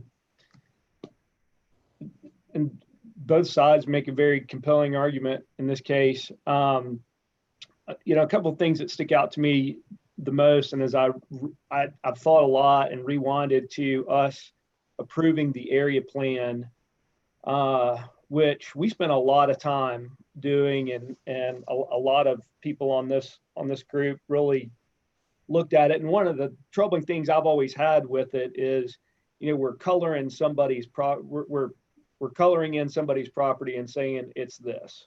And oftentimes, in this case, it was green and it was suburban residential or however. And, oftentimes there's more to the story. And when I look at the area plan and I look at what's happening with all the parcels at this intersection, I think that in my mind, there's more to the story. And those place types are merely guidelines that I think it's our job to look at and see what the benefit is. Like that's the first point. And the second point is, I'm not just necessarily sold that this is a rural area. I mean, this is probably the hottest area that we've had for new subdivisions that we've approved and have been going in. There's 50-foot lots and 60-foot lots and 70-foot lots. So, I think when we start putting all these rooftops go in, commercial is just a natural thing to follow. And those are my comments for now. Thank you, Mr. Farmer. Anybody else? Yeah, I'm only Mr. Chairman, piggyback, Mr. Chairman, if I may. Sorry. Sure. And then we'll hear from Mr. Lehman and then Mr. Palmer. And I would only echo a little bit about what I said before, maybe even a little bit about Mr. Farmer. We can't hear you, Mr. Lehman. Oh, sorry. I was just going to echo a little bit of maybe what's been said relative to change in this area. And change in this area is going to be very difficult when it initially happens. We've seen changes like this in other areas. I can remember Middle Valley relative to a neighborhood market and some other things, and not speaking specifically about what may be there, but the zone. And that was sort of related to my comments about what a crossroads would look like and how that would transition. And my only comment is that it does take some type of initial action in an area to start that transition. Yeah. Mr. Palmer. Yes, thank you, Mr. Chairman. As other folks have said, it's difficult. Both sides have a compelling argument. Obviously, I feel, that to Mr. Farmer's point, commercial is coming to this area, and I think people have seen that for a long time. One of the things that I see in this area, though, is that we lament all the time about how areas have developed, like Shallowford Road and East Brainerd Road, and the precedent that was set there, and it just keeps perpetuating itself. And this has the opportunity to be something more than that, and the area plan has envisioned that and given that this area that power to kind of develop in a better form and develop in a better way. So with the lack of, you know, precedent there, I tend to want to listen to what the neighbors have to say, what the people around it have to say. And this is a rural area. People have to have cars to get to stores. They can drive 3 or 4 more miles until something right comes along, I believe. And I'm just concerned that even though the applicant is trying to make it fit in, it's going to feel like a sore thumb for a while until the rest of the community comes around. So I'm not necessarily trying to sway anybody either way. I just think that's a consideration that, you know, I think we should respect the vision of the area plan and what that city, what we say when we mean center. And I don't feel like this is approaching that.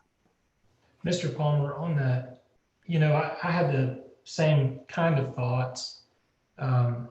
You know, and I think this is one of the areas where we run into issues in an area plan, because it's easy, and this is not a knock on staff at all, but it's easy to show pictures of what that type of place might look like.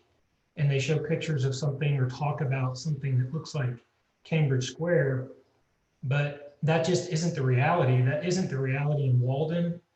That isn't the reality in Fairland on Lookout Mountain. That isn't the reality in East Brainerd or Ottawa.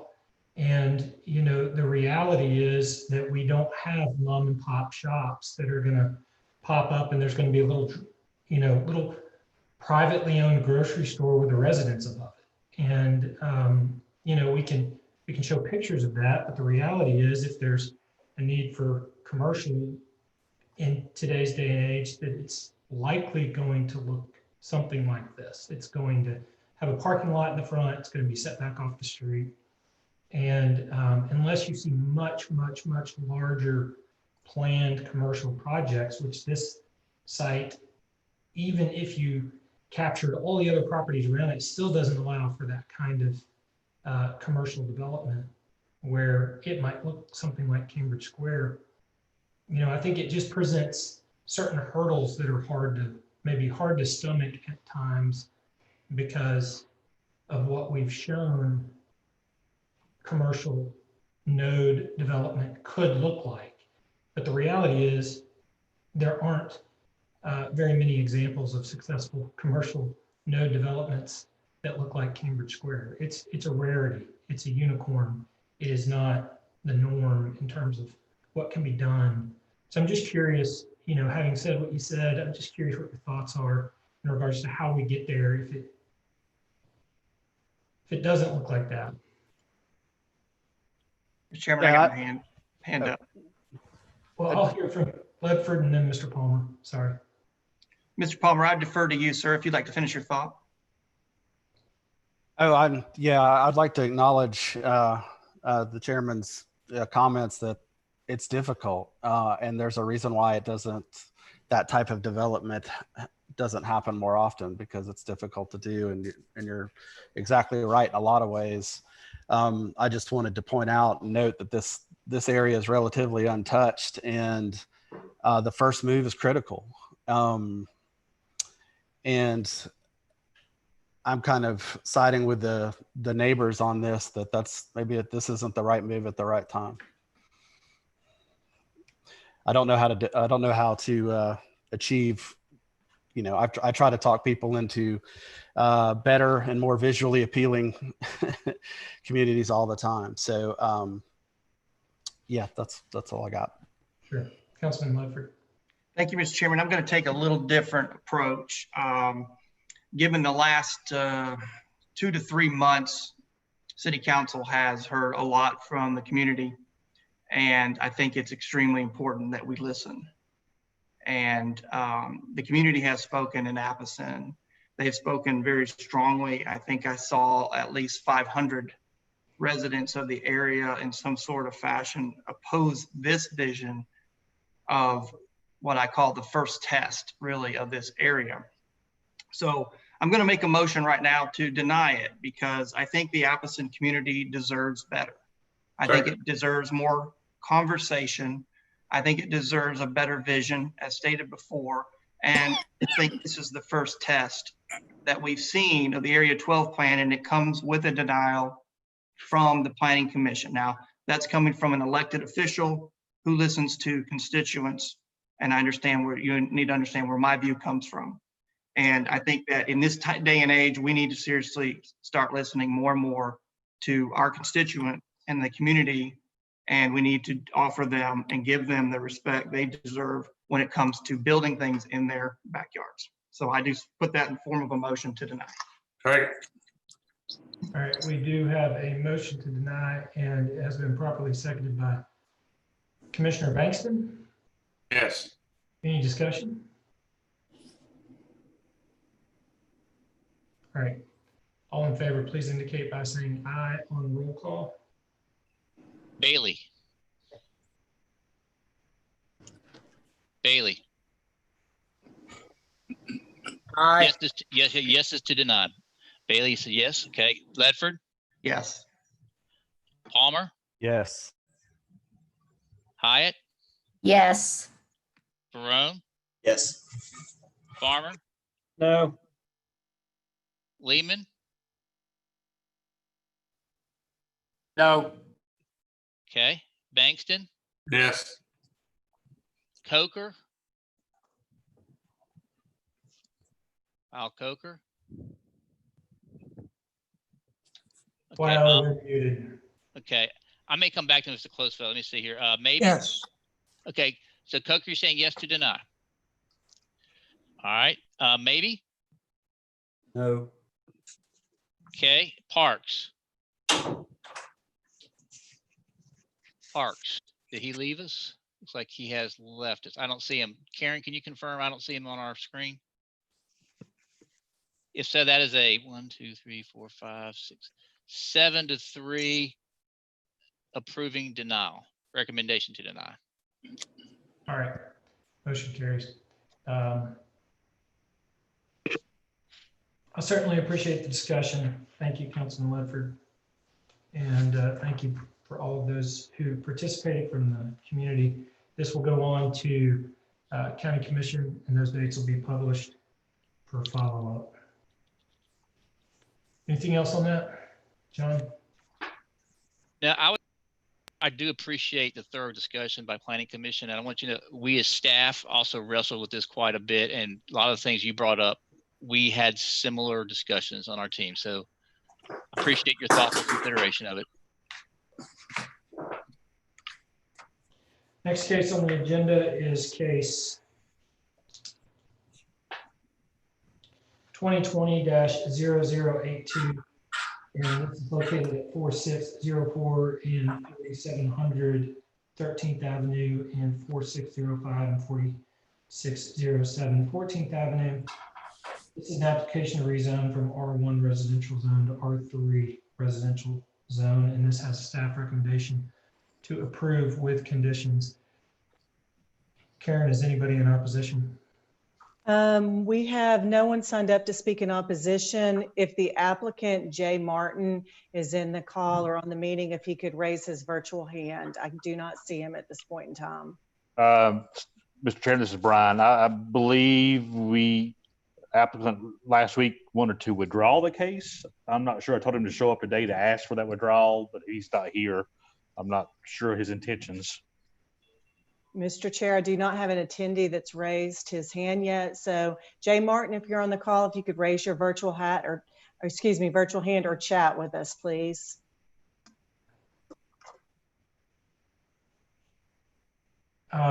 Is it William Justice that's maybe here in opposition? Karen, do you see that on?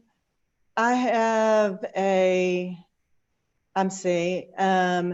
it does appear we did not have that person on our list.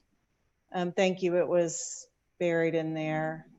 But it doesn't appear that we have the attendee with it, or excuse me, the applicant with us. All right, and Mr. Schultz, you said that the applicant had wanted to withdraw. Is that right? I'm sorry, I was reading this chat that Mr. Yes. Wilkins had written. Yes, Mr. Chairman, we had one of our staff members had talked to the applicant, Mr. Martin, I guess last week, in light of the proposed changes to the RTZ. They were thinking about withdrawing and then reapplying under the RTZ. Since they're not here today, I'm not sure if that's still their intentions. All right, well, these virtual meetings can be difficult to track with, and there could be all sorts of technical difficulty that we might be unaware of. And so I think that's some helpful information. But in light of the fact that the applicant is not present and we have not had a formal request to withdraw, I would entertain a motion to defer for 30 days because I'm kind of giving the benefit of the doubt to the applicant that there's some sort of technical difficulty that's preventing them from being present today. Very good. Move to defer 30 days. Okay. We have a motion to defer for 30 days and it has been properly seconded. Any discussion? All in favor, please indicate by saying aye. I just need to know who was the second on that. Maybe. Maybe, thank you. All right, vote, here we go. Bailey? Aye. Ledford? Yes. Palmer? Yes. Hyatt? Yes. Barone? Yes. Farmer? Yes. Lehman? Yes. Bankston? Yes. Coker? Yes. Maybe? Yes. And I think Parks is left, so that's affirmative, yes, to defer. All right, thank you, Mr. Bridger. Next case on the agenda is case 2020-0083, and this is the 6900 block of Concord Circle, and this is an application to rezone from R3 residential zone to C2 convenience commercial zone, and it does have a staff recommendation to deny. And Karen, do we have any opposition present? We do have someone who would like to speak. We have one person and the applicant is in the meeting. Mr. Chair, this is Brian. Talking to the applicant last week, the applicant would, I think, is officially going to ask for a deferral up to 60 days. Okay, well, in that case, I'd like to hear first from the applicant. So if we could put them on the line, and I'd like to limit their comments to specifically asking for a deferral or not. Okay, Mike Price, you're in the meeting. You should be able to speak. Thank you. So yes, Mike Price representing NR Properties, and the request is to defer this for 60 days. The property currently is zoned R3. We do not believe that apartments or apartment use would be the best use at this particular location. Mr. Price, that's good. All we needed to, sorry to interrupt, all we needed to know is if you wanted to defer. Yes, sir. Okay. Mr. Chairman, move to defer 60 days. Second. Councilman Ledford made a motion to defer for 60 days, and that was seconded by Bankston. Commissioner Bankston. Any discussion? All in favor, please indicate by saying aye. Aye. Bailey? Aye. Ledford? Yes. Palmer? Yes. Hyatt? Yes. Barone? Yes. Farmer? Yes. Lehman? Yes. Bankston? Yes. Coker? Yes. Maybe? Aye. Motion carries. All right, I will say in regards to these deferrals for our applicants in opposition, it has been uncommon for our planning commission to grant requests for deferrals. And, you know, I feel like during these strange times where, you know, connecting with people, having in-person meetings is more difficult, having neighborhood meetings is difficult. There's all sorts of technical, even just all those specific challenges. We are deferring a lot of cases. And so I apologize for those of you who have, you know, sat here in attendance and listened and not had the opportunity to speak. Hopefully it's not been too great an inconvenience for you.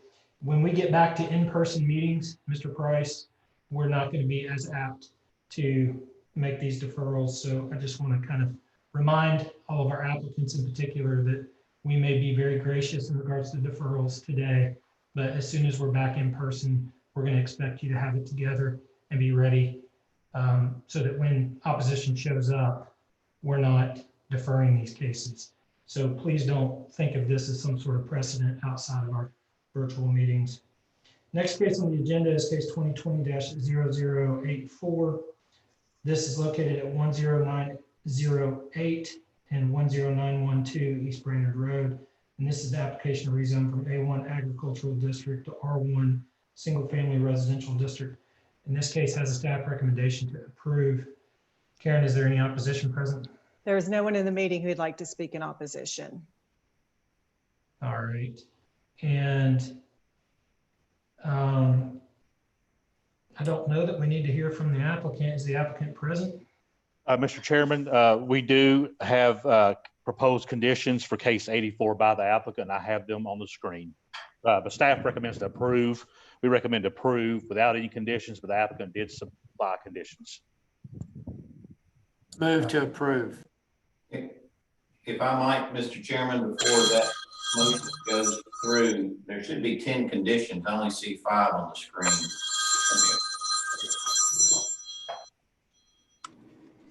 Mr. Chairman, can you clarify if that motion included the conditions, please? The motion did not. The motion did not include the conditions. Mr. Chairman, may I ask one question of the applicant? Mr. Maybe. Thank you, Mr. Chairman. Hold on one second. Let me just, if you're okay, 1 second, Mr. Maybe. We got a motion. Was it seconded? Yes. Okay, so we do have a motion and we have a second for discussion purposes. Mr. Maybe. Thank you, Mr. Chairman. So I'm inclined to go with just the staff's recommendation here, but just a point of clarification from the applicant. Were these proposed conditions here part of, did they derive from conversations with the community or with the residents of that area?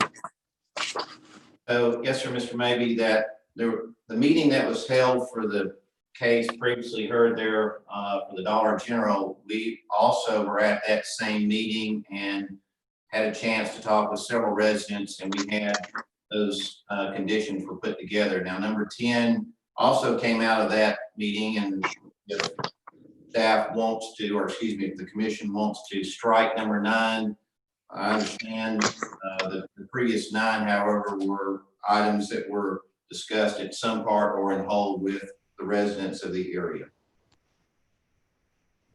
Thank you. All right. And as a point of reminder, we do have this case and the next case, which is 2020-0085, which is the special exception permit for the PUD, and those cases go together. And so we are hearing both of them at once, even though we're going to roll separately on them. So, Mr. Chairman, if I may. Mr. Lehman.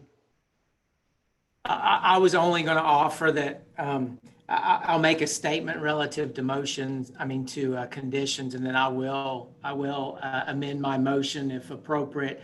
A lot of times when we have tremendous amount of conditions on cases, and I understand these were derived or developed as part of a community meeting, but it does put an additional burden on regulators and regulatory staff that actually have to make sure that each one of these are checked.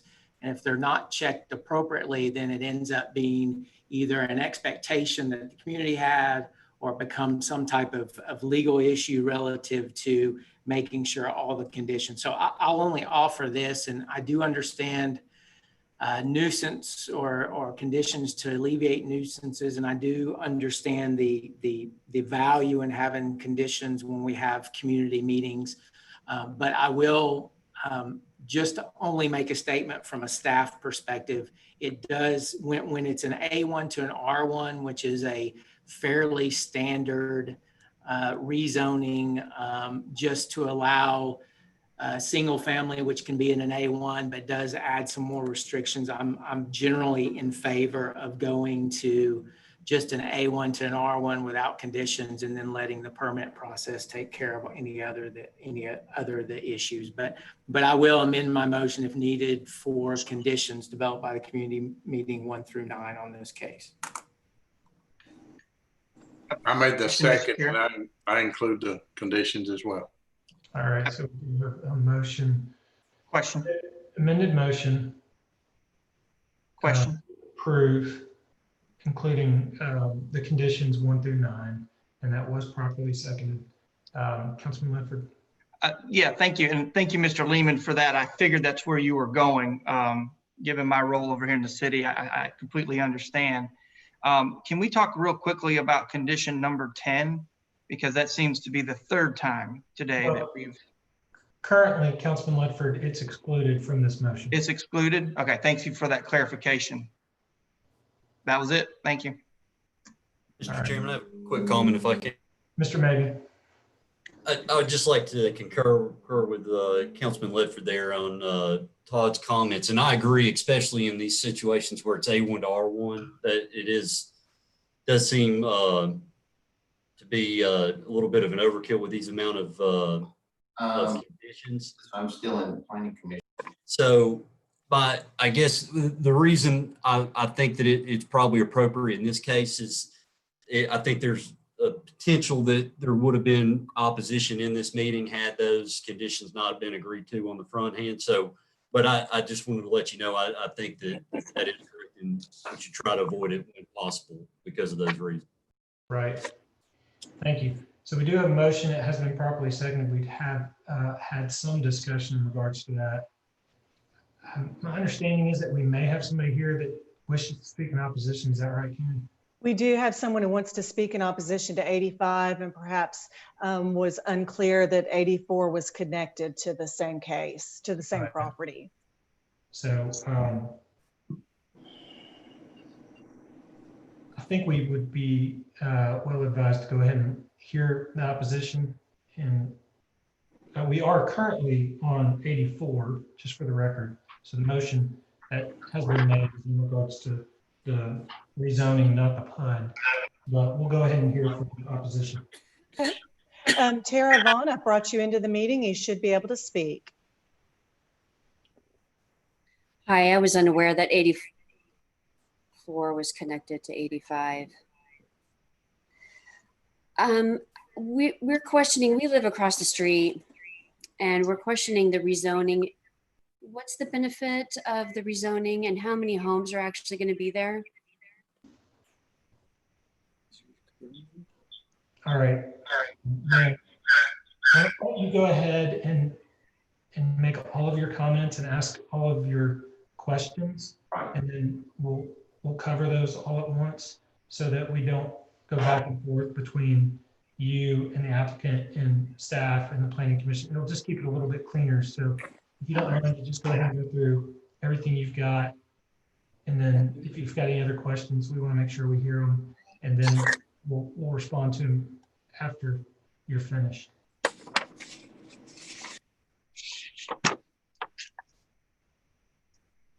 Ms. Vaughn, you may need to unmute in order to speak again. Yeah, this is Daniel Vaughn, my husband. I was getting a lot of feedback on the line.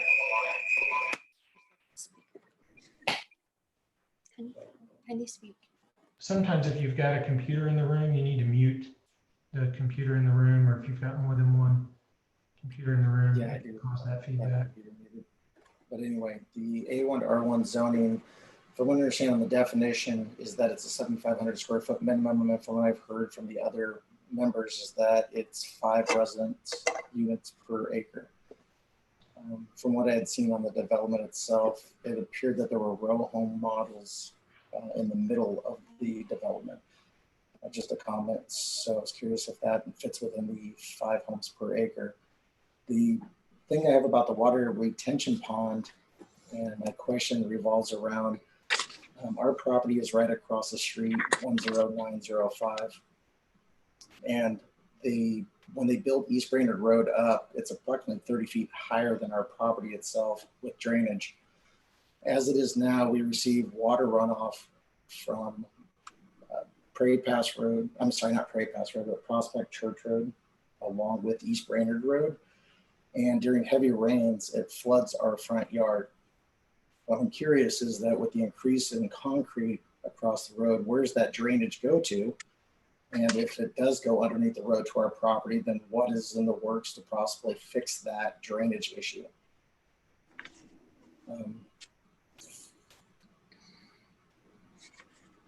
right. And then I guess my last question, I apologize, my last question would have to deal with who's going to be maintaining that property up until the time is actually determined that they're going to start construction. And the encroachment that we can expect.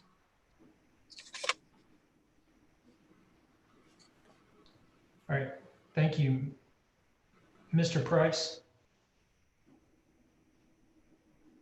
Yes, thank you, Mr. Chairman. So the actual density for this development is 3.4 units per acre, which is sort of standard, I think, for many of the developments in this area.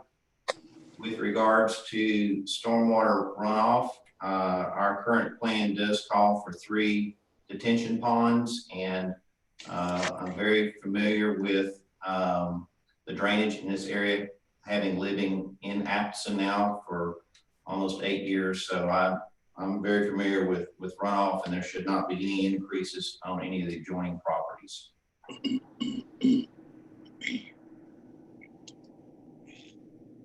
And if there's any other questions, I'll be happy to answer them. All right. Thank you, Mr. Price. We do have a motion to approve 2020-0084 with conditions 1 through 9. Any further discussion? All in favor, please indicate by saying aye.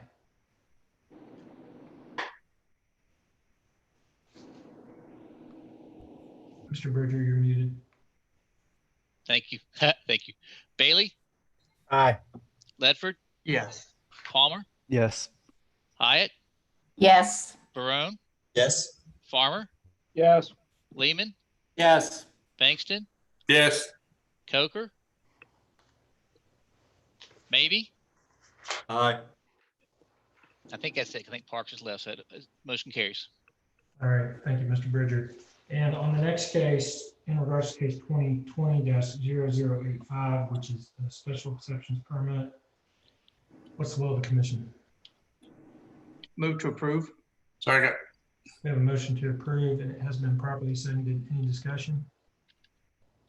I'd just like to note, Mr. Chairman, that in looking at PUD requirements, I wanted to compliment this development. It seems to provide some open space that I think really closely responds to the requirement, and sometimes they don't. And I think maybe we could start looking at that a little bit more closely. And what I mean by that specifically is actually shows open spaces that one can imagine residents using, as opposed to along the side of a detention pond.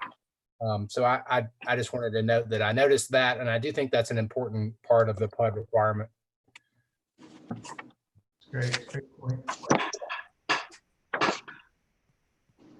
We have a motion, and it has been properly seconded. Any further discussion? All in favor, please indicate by saying aye. Okay. Bailey? Aye. Ledford? Yes. Palmer? Yes. Hyatt? Yes. Barone? Yes. Farmer? Yes. Lehman? Yes. Bankston? Yes. Coker? Maybe? Aye. Matthews? Aye. Okay. Motion carries. Thank you. All right, next item on the agenda. There, and I think we are. Mr. Chairman, this is Brian. John is going to talk about the form-based code amendment, which is first under amendments. I'm talking about the RTZ. So I'm going to share screens and switch that. Can we reverse those in order on the agenda so I can talk about the RTZ first, so John can share his screen after that? Okay. I object, Chair. Okay, so Overruled.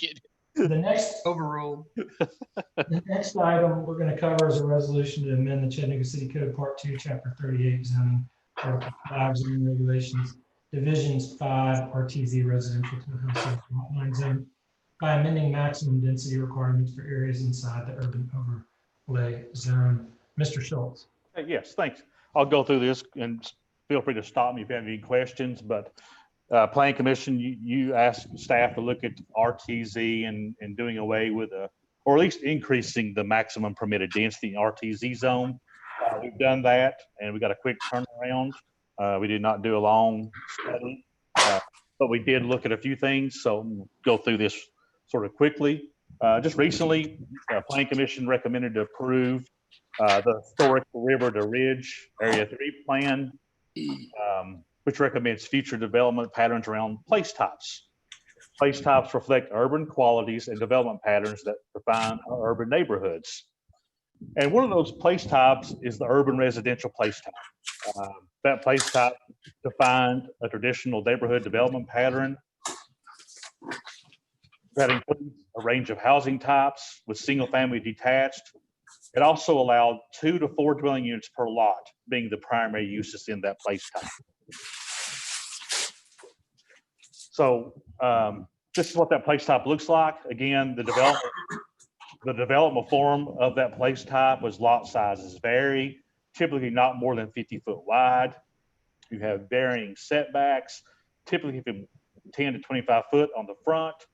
Buildings are spaced at least 10 feet apart and range in height. Again, the primary uses are single family detached, ADUs, and 2 to 4 dwelling units per lot or cottage courts. Currently, we don't have a zone that really fulfills this place type.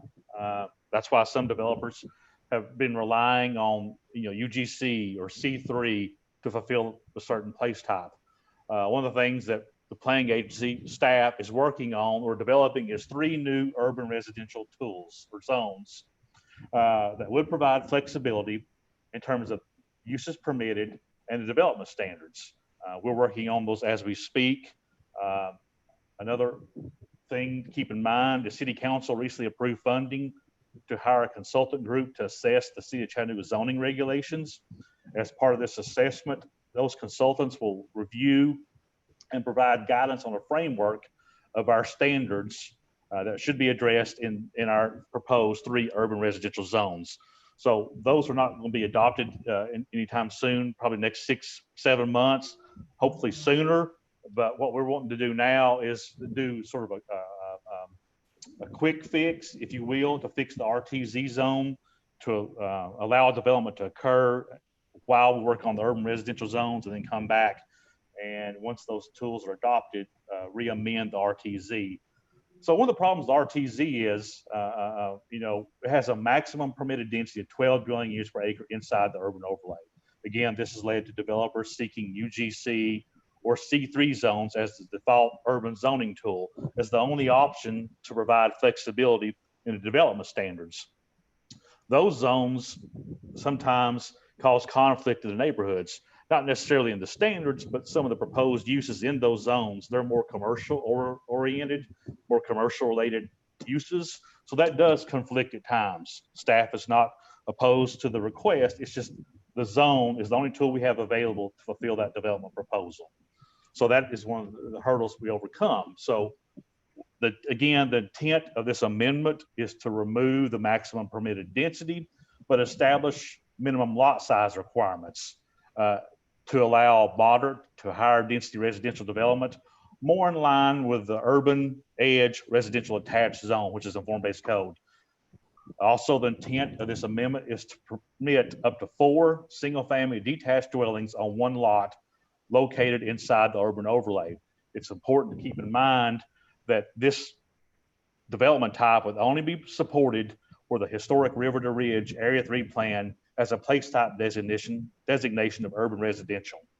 It would not be supportive of urban residential single-family overlay place type. Again, this is to serve as a temporary solution until the zoning assessment is finalized and complete and the new urban zones are finalized. After adoption of the new urban residential zones, an amendment will be drafted to rescind this amendment to the RTZ zone. So quickly going through this, staff put together this spreadsheet looking at all of our residential zones, and you can see with the red circle, RTZ is the only zone that has a maximum density. It doesn't have minimum lot size. There's a wide range in some of the uses, but we're still not there. R1 has 7,500 square foot minimum lot size. The smallest is 2625 in the RT1 and RZ1. They're the same. Then you bump up again to the R2 zone, which is 7,500 square foot. So you don't get a reduction in lot size until you get down to the form-based code zones. And so these areas like Highland Park, they're more in line with the ERA or ERD zones. And if you look at their minimum lot size, specifically for single family, their minimum lot size requirements for ERD is 5,000 and 3,000 square foot respectively in those zones.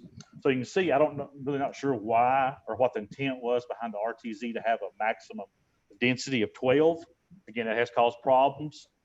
So what we're looking at doing or proposing to change is delete the maximum density requirements inside the urban overlay zone, establish minimum lot size requirements inside the urban overlay zone. For a single family detached dwelling, your minimum lot size would be 3,000 square foot. And for a townhome, that would be 1,700 square foot. Again, these are very similar in line with the ERA zone, as well as what we're proposing in our new urban residential zones. We're also proposing to permit multi-unit up to 4 units on one lot.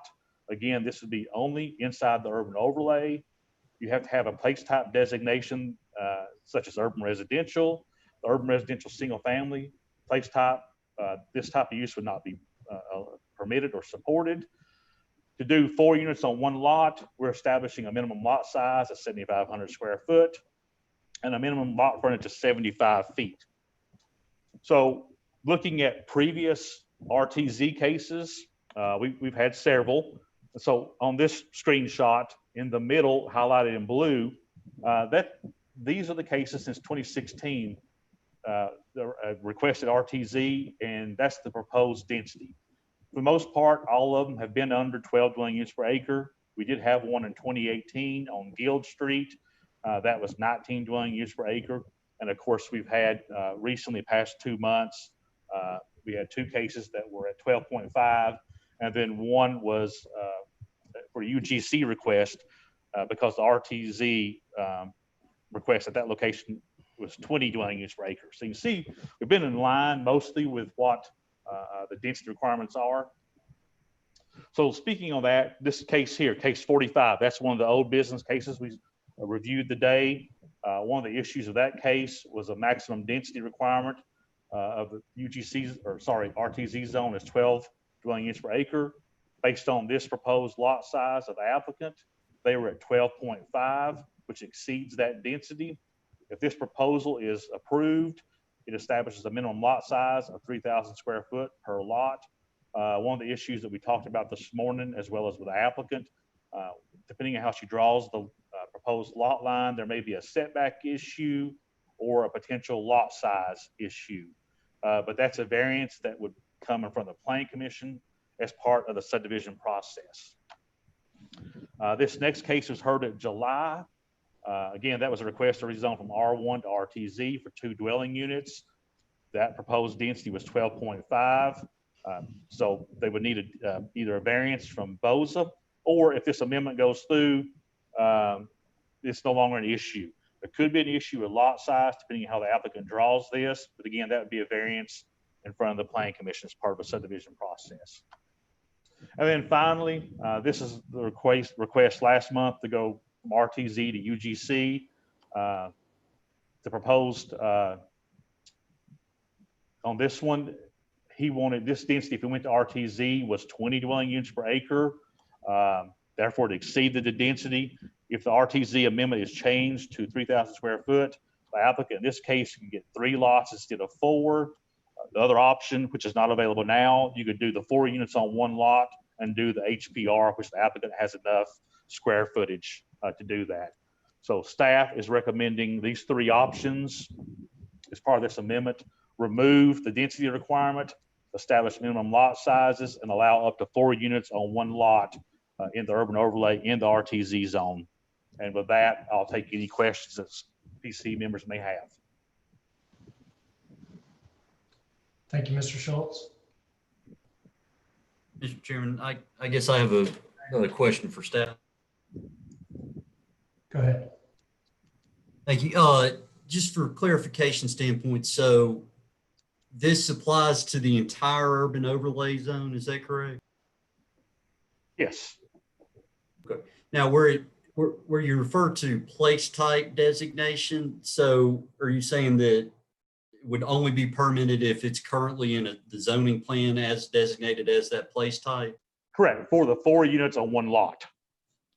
Hey, Brian, that's in the intent section, right? That's in it. Section. No, it's So also it's also in the proposed amendment to clarify for LDO's purposes.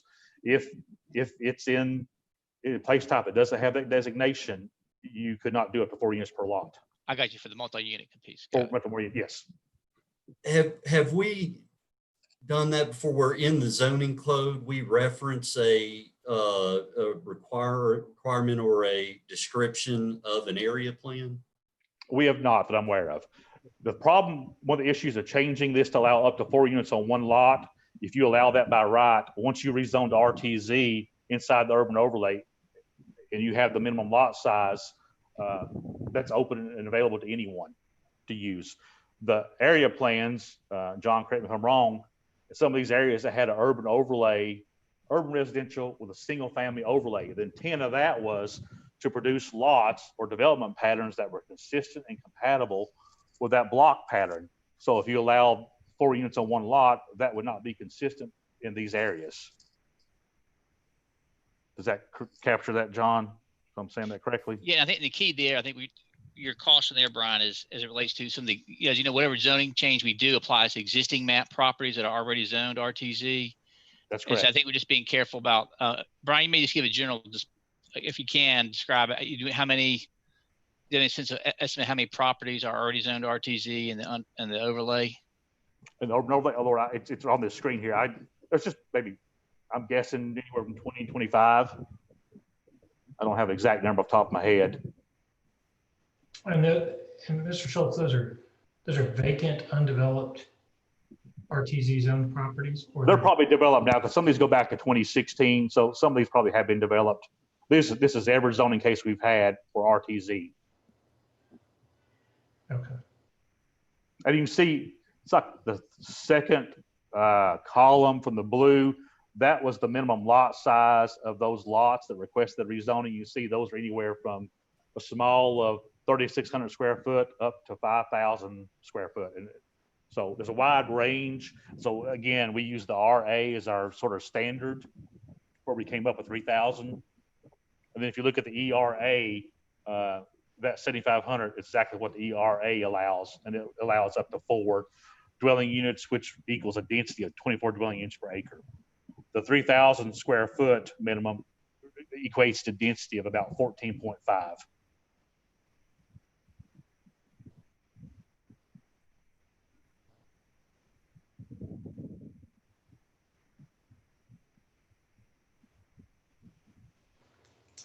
All right.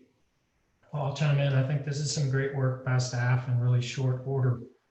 And, it's pretty clear from what we've seen over the last couple of years that, we struggle with these urban infill properties and, having the right zone. And so I think everything you've said makes good sense. And I think it's a great effort to, get this done and get it rolled out in such a way that, it could start to serve the Area 3 immediately. My understanding would be this would only apply to Area 3 inside the urban overlay zone today, right? That's correct. That's correct. It's inside the urban overlay, which is primarily Area 3. There are some areas that are outside that, but it's primarily the Area 3 plan. Got it.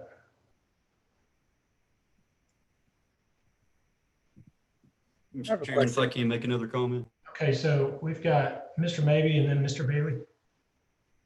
Mr. Bailey, feel free to go ahead and go first here. Thank you, sir. My question is more general. I've always kind of wondered about the minimum lot size. It seems to me to always be a source of confusion in terms of how it relates to density. What is the staff's opinion on what, if we establish a maximum density, why do we need to establish a minimum lot size? It's a curiosity. John, you want to answer that? Yeah, I think that's part of the reason is reason to get rid of the density, because you're right, it doesn't reflect, depending on the size of the units, it does not really affect what you're seeing in terms of scale, right, and fit. And so this change would take that out. Right. You would move the density cap and you replace it with a basic minimum lot size. I think of it as relationship of the structure and the size of the lot around it, right?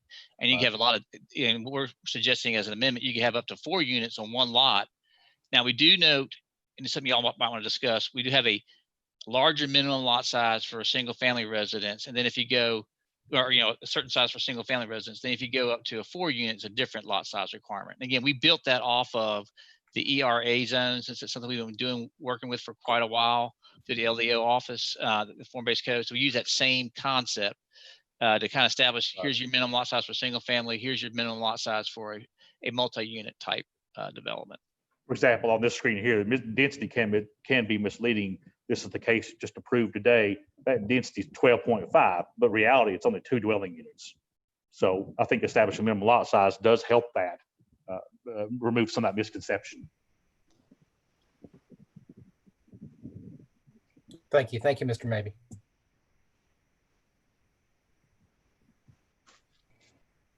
Mr. Mabey. Thank you, Mr. Chairman. I would just like to second what your comments on the impressive turnaround and work the staff did here. This has obviously been well thought out in a short amount of time, and I think it's a real step in the right direction and has potential to help address a lot of issues we've been seeing. Kind of going back to the item on the place type, I do have concern of bringing these area plans, which is a vision and a plan for an area, and codifying it. I think that could just be a precedent that I don't believe we would want to set, at least without some real thought going into it as a general idea from the commission. I also feel comfortable with this being in just the urban overlay zone, that the RTZ without the density requirement is appropriate for the entire urban overlay zone. So having said that, I'd like to make a motion to approve this proposal minus the place type designation. So we do have a motion. Second. And it has been seconded. Mr. Mabey, I just want to clarify on that. So the result of that would be that this would apply to every RTZ property inside the urban overlay. Is that in line with what your intent was in that motion? Yes, Mr. Chairman. Okay. Mr. Schultz? Yes. That wasn't what you guys did. I'm just curious, what's the consequence of that, if it not being tied to, I mean, I can certainly understand and I frankly support Mr. Mabey's concern in regards to tying it to the Area 3 plan. So let's take just a random piece of RTZ property that, is already zoned that way. I'm trying to think about what you were trying to prevent from happening on that property.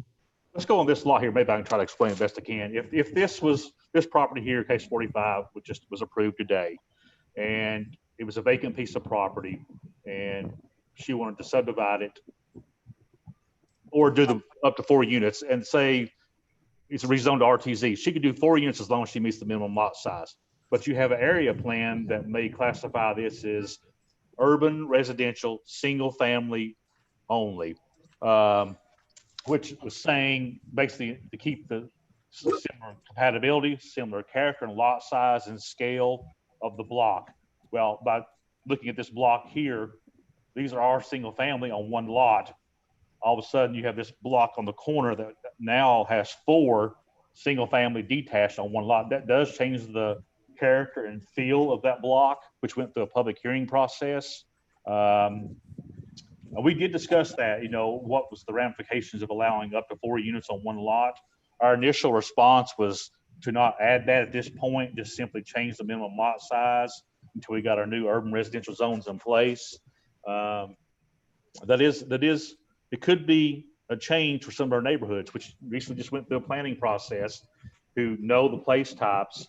And if they know that this block here was supposed to be single family detached dwellings that are similar in scale and compatibility, now we have an RTZ zone that changes that to allow this developer to put 4 units on one lot. That is a change.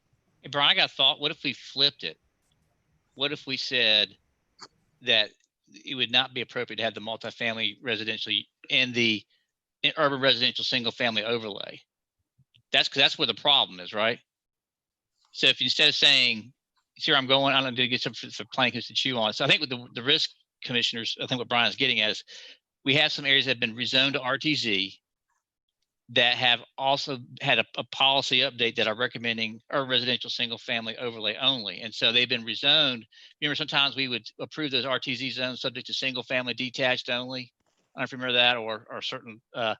So I think the concern is to make sure that by nurture of doing this change, that then there's going to be a sudden change in what folks thought was going to happen on that zone at that location. Well, the way I've got it written, John, is multi-unit up to 4 single-family detached dwellings permitted as use only inside the urban overlay zone.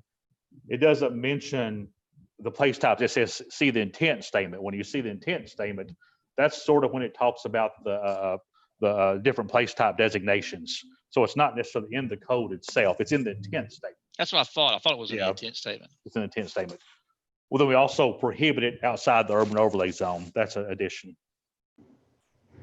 Okay, and Mr. Bridger, what were you saying? So I was thinking maybe, and I think what I'm hearing, I think there's 2 points of concern from Planning Commission, not to hand tie it directly, codify something that's connected to a policy, right?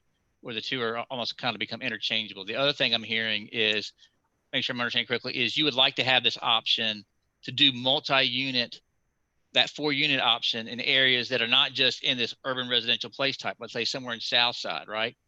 So I guess what I was trying to get, if we're trying to figure out how to minimize the risk by nature of this change, have property that's already been rezoned now, not future cases, but it's already been rezoned, having an option for multi-unit when that was not what the public thought was going to have happen, is you would say that multi-unit residential would not be appropriate in an area defined as urban residential single family. You see where I'm going? So that way, for that area we've already said that's the appropriate policy, we're not going to see that happen, but you could have it happen in other areas on a case-by-case basis as they come through. I hope I'm making sense on that. I think so. Yes. So it apply anywhere in the urban overlay zone, with exception of those properties designated as urban overlay or urban residential single family overlay. There you go. Not to overcomplicate this, but it's kind of the same thing. And I don't want to speak for Mr. Maybe, but it's also just still tying it back to a plan and not to the zoning. That's right. It does not resolve that particular concern. Is it possible that we would make a change to the zoning code and it would not apply to properties that were previously zoned RTZ? You could make a note as part of the reference for properties from a go forward date. We could include some kind of provision about this would not apply to currently zoned. Is that correct, Brian? We could have some kind of note that this would apply only for future zone cases going forward. I'd defer to Phil legal on that. Just make sure you can. I've seen that done, but I'd defer to him. I think the challenge is that we have had lengthy discussions in certain cases about RTZ and developers requesting RTZ. And to your point, we've limited those we've actually conditioned those RTZs based on community feedback to single family detached only.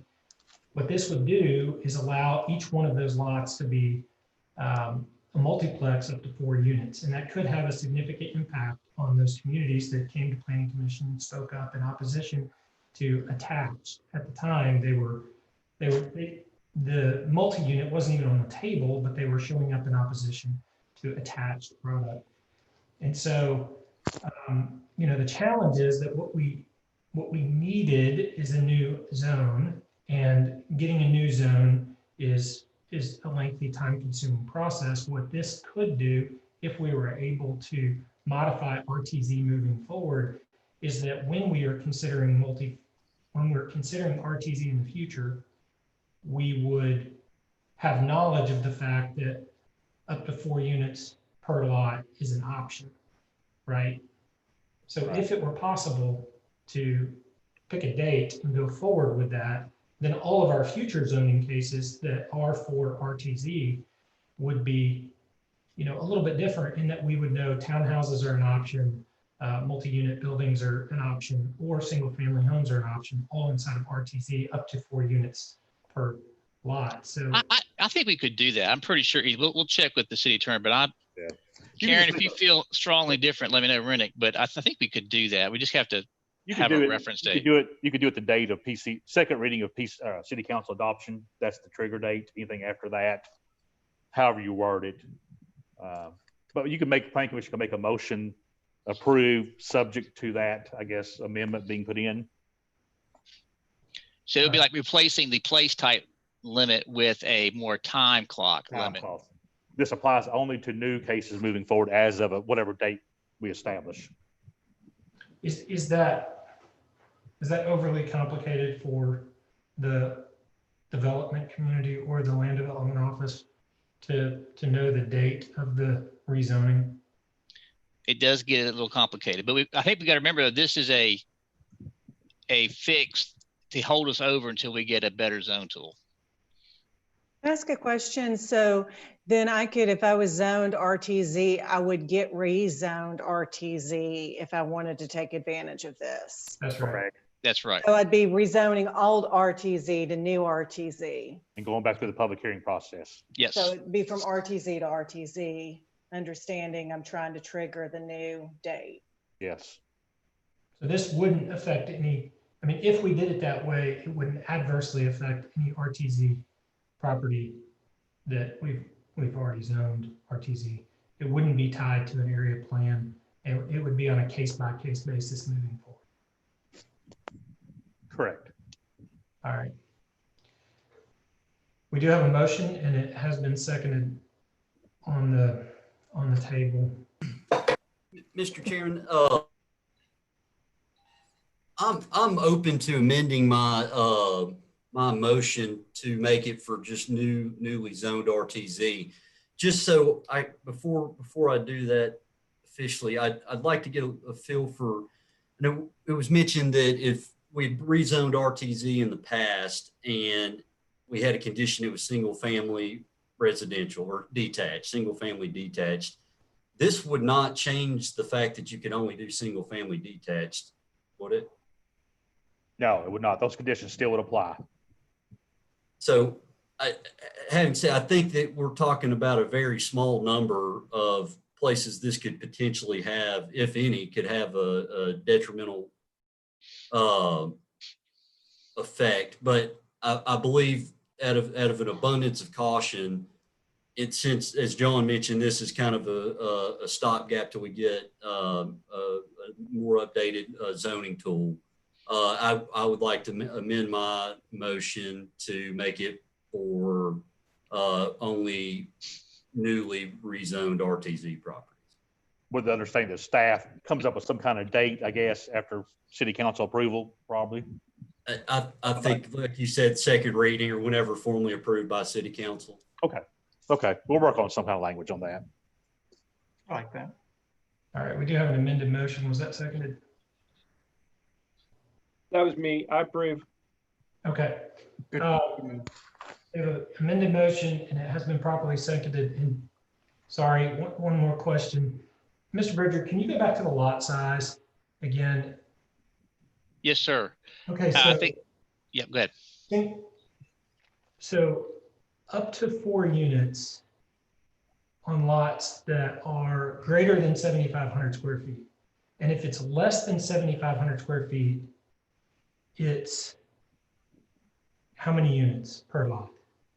3,000 for single family detached. It works out to about a density of 14.5.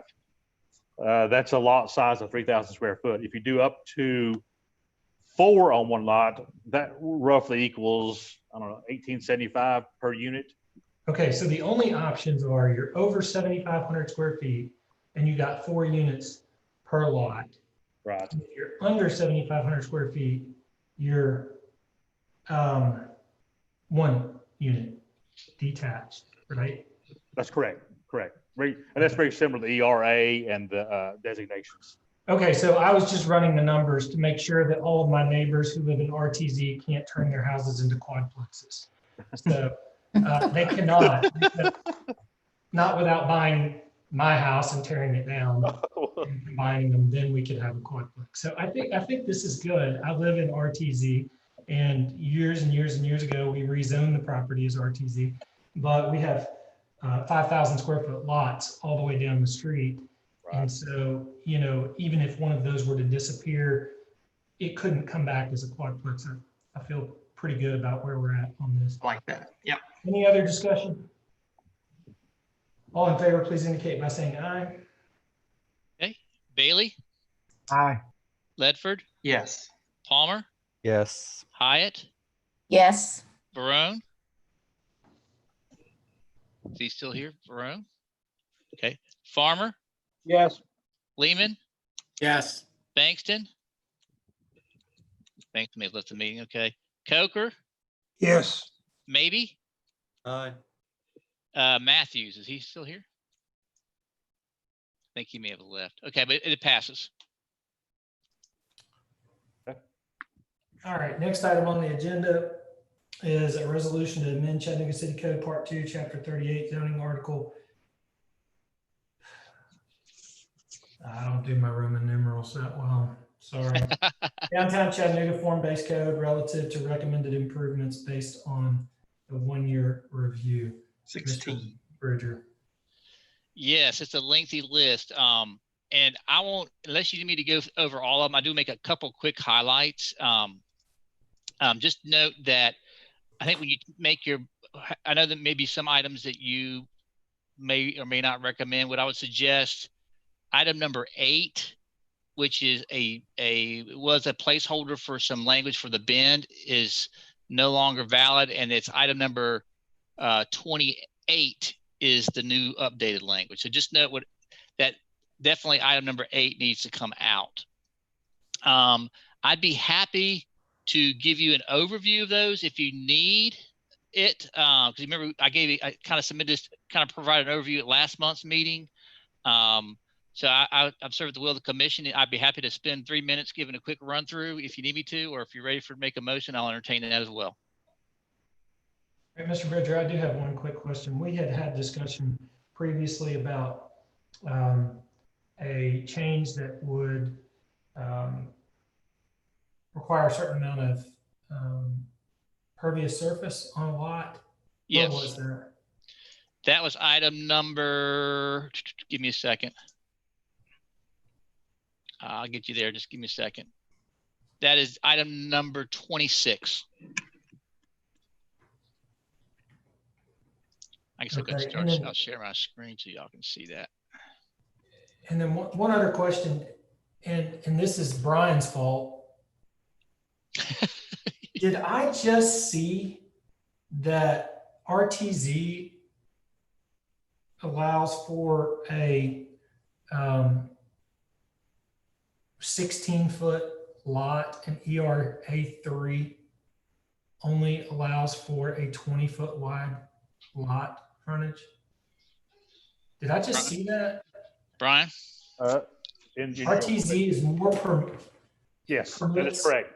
That is correct. We didn't change any of the RTZ lot size or frontage. Those are existing. They are different than what ERA establishes. Okay, so I took a screenshot of that, and ERA3, and that where ERA has a lot frontage requirement minimum of 20 feet. RTZ has 16 feet. That's correct. We're changing form-based code right now. Can we fix that right now? Why in the world would we have RTZ at 16 feet? I mean, 16-foot townhomes are being built all over our city. And currently you couldn't construct a 16-foot townhome in ERA. Is that right? That would be in terms of minimum lot size, yes. A lot frontage. Or lot frontage, yes. Right. Can we fix that right now? I mean, you can certainly make that recommendation as a planning commission. I think it's within your prerogative to. Well, we've had RTZ for, you know, a long, long time. Developers have used it to build 16-foot wide townhouses. And then in form-based code, we have a 20-foot lot minimum. So it doesn't allow for a 16-foot wide townhouse. Seems like since we're making our one-year edits, and Brian just happened to illustrate this, it seems like that's not right. I will say in the urban context, Ethan, it is 16 feet. It just bumps up to 20 in the edge context. In the urban context, which would be, you know, that's your south side area, you know, MLK, it does go down to 16 feet. But in the edge, which would be your North Shore, it's bumped up to 20 feet. So if you all want to make that part of your, you can certainly make that recommendation part of your review. Okay. That's all the questions I had. I'll yield to the rest of the planning commission. Anything? May I, John, can you, especially, I had this circled before our meeting today, but after several comments in our meeting, number 7, fences must be constructed of high quality materials, wrought iron, composite fencing, aluminum. We've spent a fair amount of time today talking about materials, and this appears to be, you know, more material and less form. You can do, the nuance here is conditions versus coded language in the zoning code. When you're adding a condition to a rezoning request, it has to be addressing a nuisance related issue. When you're doing zoning standards, within certain limits, you can do, you know, address materials. So in the current, in the current adopted code, does it address specific materials? Very limited. In the form-based code, there's not much. I mean, I want to say there's some elements in the signs section. I believe there's some elements of materials in the signs. I remember that. I just don't remember us ever, you know, all the meetings we had, it was all about the form and the size and that kind of thing. I don't ever remember there being anything about materials. Yeah, this essentially the fencing, I think actually would not allow you, this would allow you the option of doing wood fences where you couldn't before. So this is actually amending, I have to look real quickly at that reference, 38-750. Give me a second. Because this has, you know, it basically has a whole section on materials for walls and fences. It has walls must be constructed of high quality materials and describes what that is. It says currently for fences, fences must be decorative and constructed of high quality materials, including wrought iron, composite fencing, or aluminum. So it's in there currently. This would add, at least gives more flexibility to do a wood fence. Okay. Okay. All right.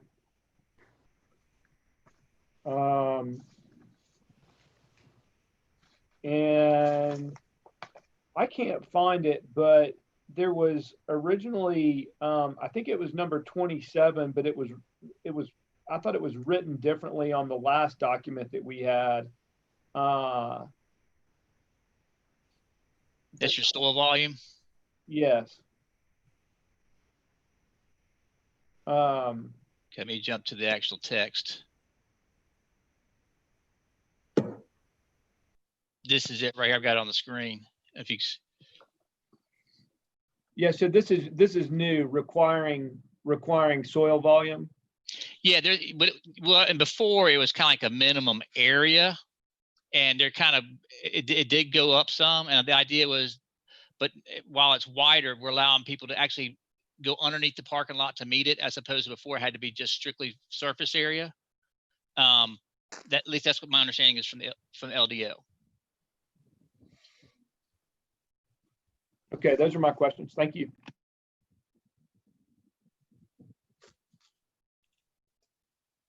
Any other discussion on this? Yeah, I have a quick question. Councilman Ledford. Thank you. John, can you go back a slide to the rooftop signs? Sure. Give me a second here. Let's see. That's up. You may go to the actual language. Let me go to probably better. You go to the language, you can see what it actually says. Thank you. Let's see, it's up here at the top.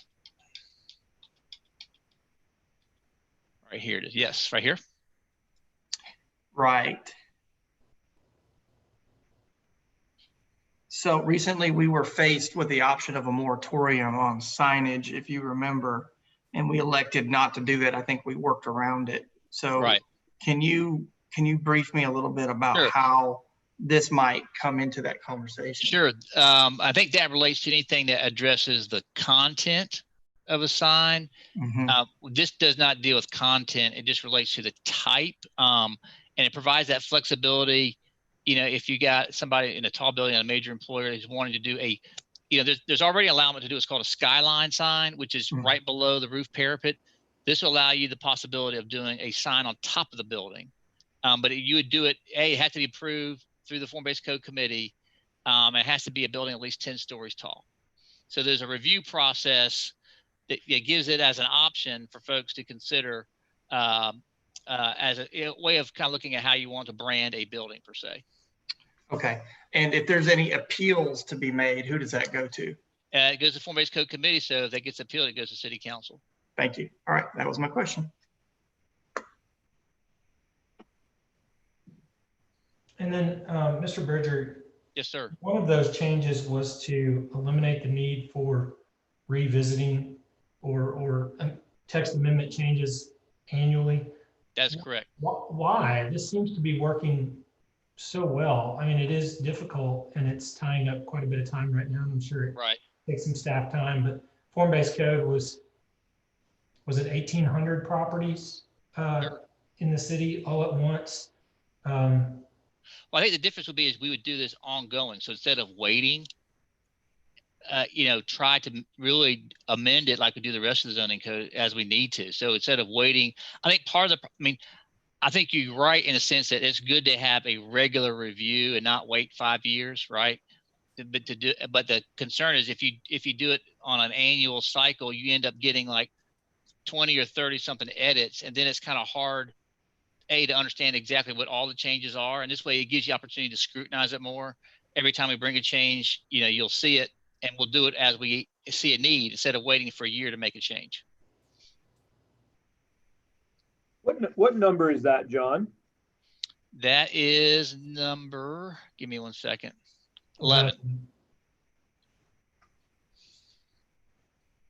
So if we took that out, you could still bring edits though, right? Oh, yes, right. In fact, let me show you the new language. I'll show you the language here. It says, let's see, where are we at? That's down here.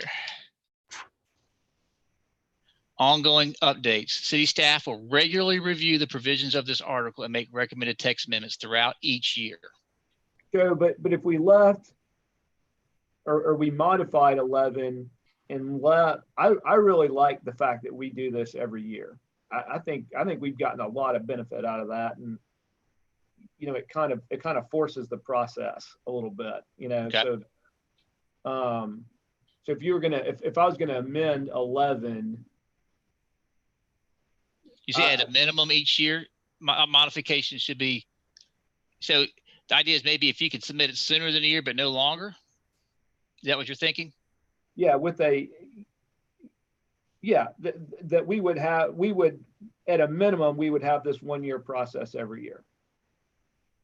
And maybe some years we get it perfectly fixed and it's nothing. Okay.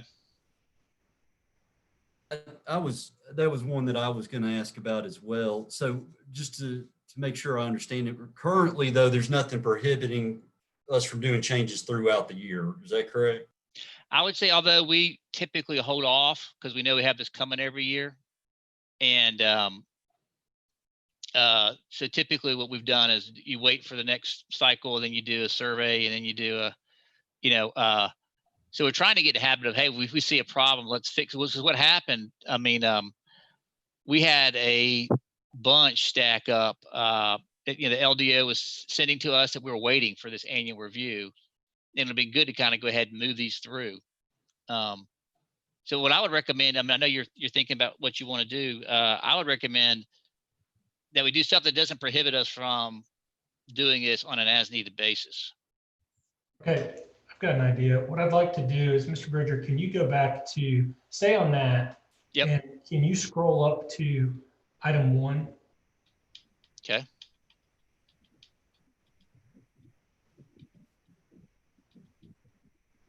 Okay, for planning commission members, what I'm going to do is, if there's no other questions, what I'm going to do is I'm going to read these off, and John Bridger's going to scroll from 1 to 2 to 3, and we're going to work through these really quickly. And if you want it removed from the motion, let's remove it from the motion. We're going to make a motion to approve all of them except the following, and then we can come back and get those, if we could do that pretty quickly. I just want to make sure everybody's eyes are on these as we, if in Maybe doubt. we would flag it, to your point, Yeah. Chairman, we would flag it. Mr. Maybe. Yeah, thanks. I have a, so as we're going through, are you going to be taking questions on them, or would you like questions now? I'd like to just remove them for discussion. Okay, I have one more I'd like to get a little clarification on then, if this is Which one is that, Mr. Maybe? It's number 17 on the second story. So I guess this is in regards to making sure the second story is usable space. Yes. And I'm in just terms of form and code, I guess I'm curious to see or to understand why, I tell you, whether it's usable or not, has to do with the form. As I understand and I think it's a good question. This had to do with I think there's a proposed grocery store that was on Manufacturers Road, and they had built, to your point, they had the form, but there was no occupiable space behind the form. And so again, this one came from LDO staff. It was a recommendation to add some clarification that if you're doing a second story, it could not be false. It had to be occupiable. Okay. All right, Mr. Bridger at the top. I'm gonna run through them pretty quickly, and I'm just gonna keep my eyes on the screen here. And if you've got some objection to these and you want it pulled out for further discussion, please say so. We've got 1.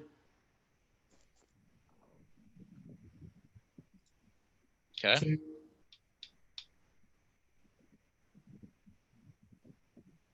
3,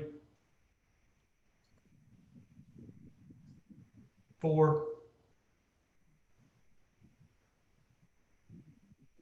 5,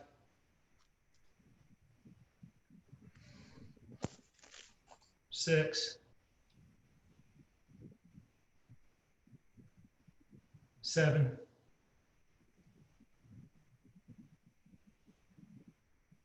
8, 9, 10, 11. Okay. I'm gonna have an issue with 11, Ethan. Okay. Mr. Maybe, did you have something on 10 or 11? It was 11. Thank you. Okay, so we'll pull 11 out. 12, 13, 14, 15,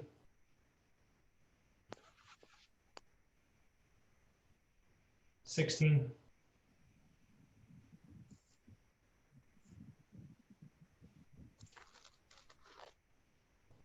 17. I'd like to see that one taken out. You scroll back up to 16, or stay on 16 for just a second. 18.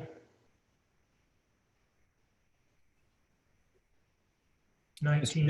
Mr. Chairman, I'd like some more explanation on number 18, please. 18. Got it. 19.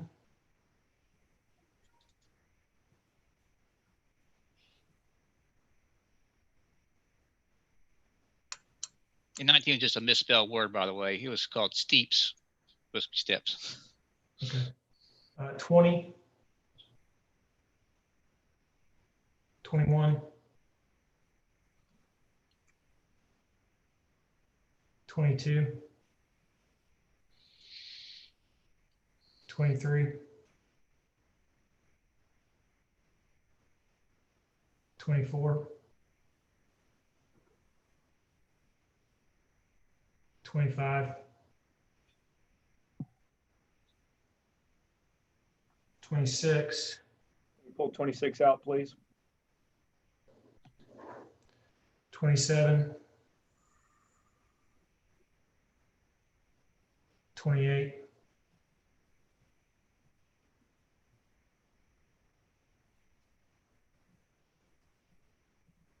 29 just adds it. This is mainly for the bend, adds the definition of what's urban architect or urban agriculture.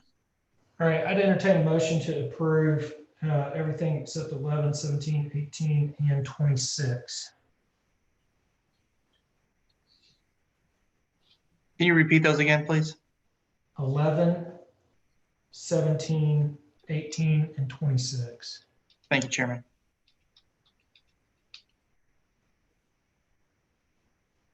So moved. Second. We have a motion to approve all except 11, 17, 18, and 26 as listed on John Bridger's slides here.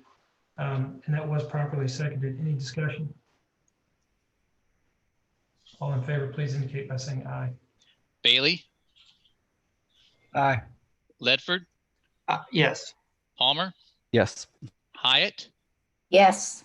Barone? Farmer? Yes. Lehman? Yes. Bankston? Coker? Yes. Maybe? Aye. Matthews? The motion passes. All right, thank you, Mr. Bridger. Can you scroll up to 11? Yep.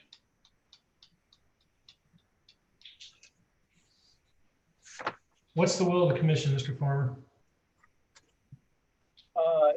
To approve 11 with a minimum of a 1-year required review. Second. We have a motion and it has been properly seconded. Any discussion? All in favor, please indicate by saying aye. Okay. Bailey? Bailey? Okay. Ledford? Yes. Palmer? Yes. Hyatt? Yes. Barone? Farmer? Yes. Lehman? Yes.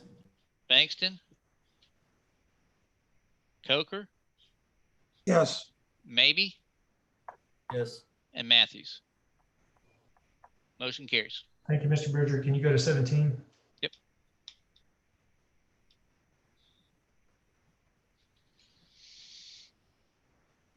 Mr. Chairman, I guess on this one, you really wouldn't need an amendment if we just didn't want it in there. Is that correct? That's right.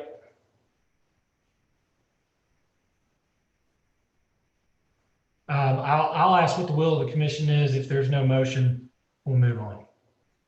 I'll move to delete that item. There you go. We have a motion to delete 17. Second. It has been properly seconded. Any discussion? All in favor, please indicate by saying aye. Bailey? Ledford? Yes.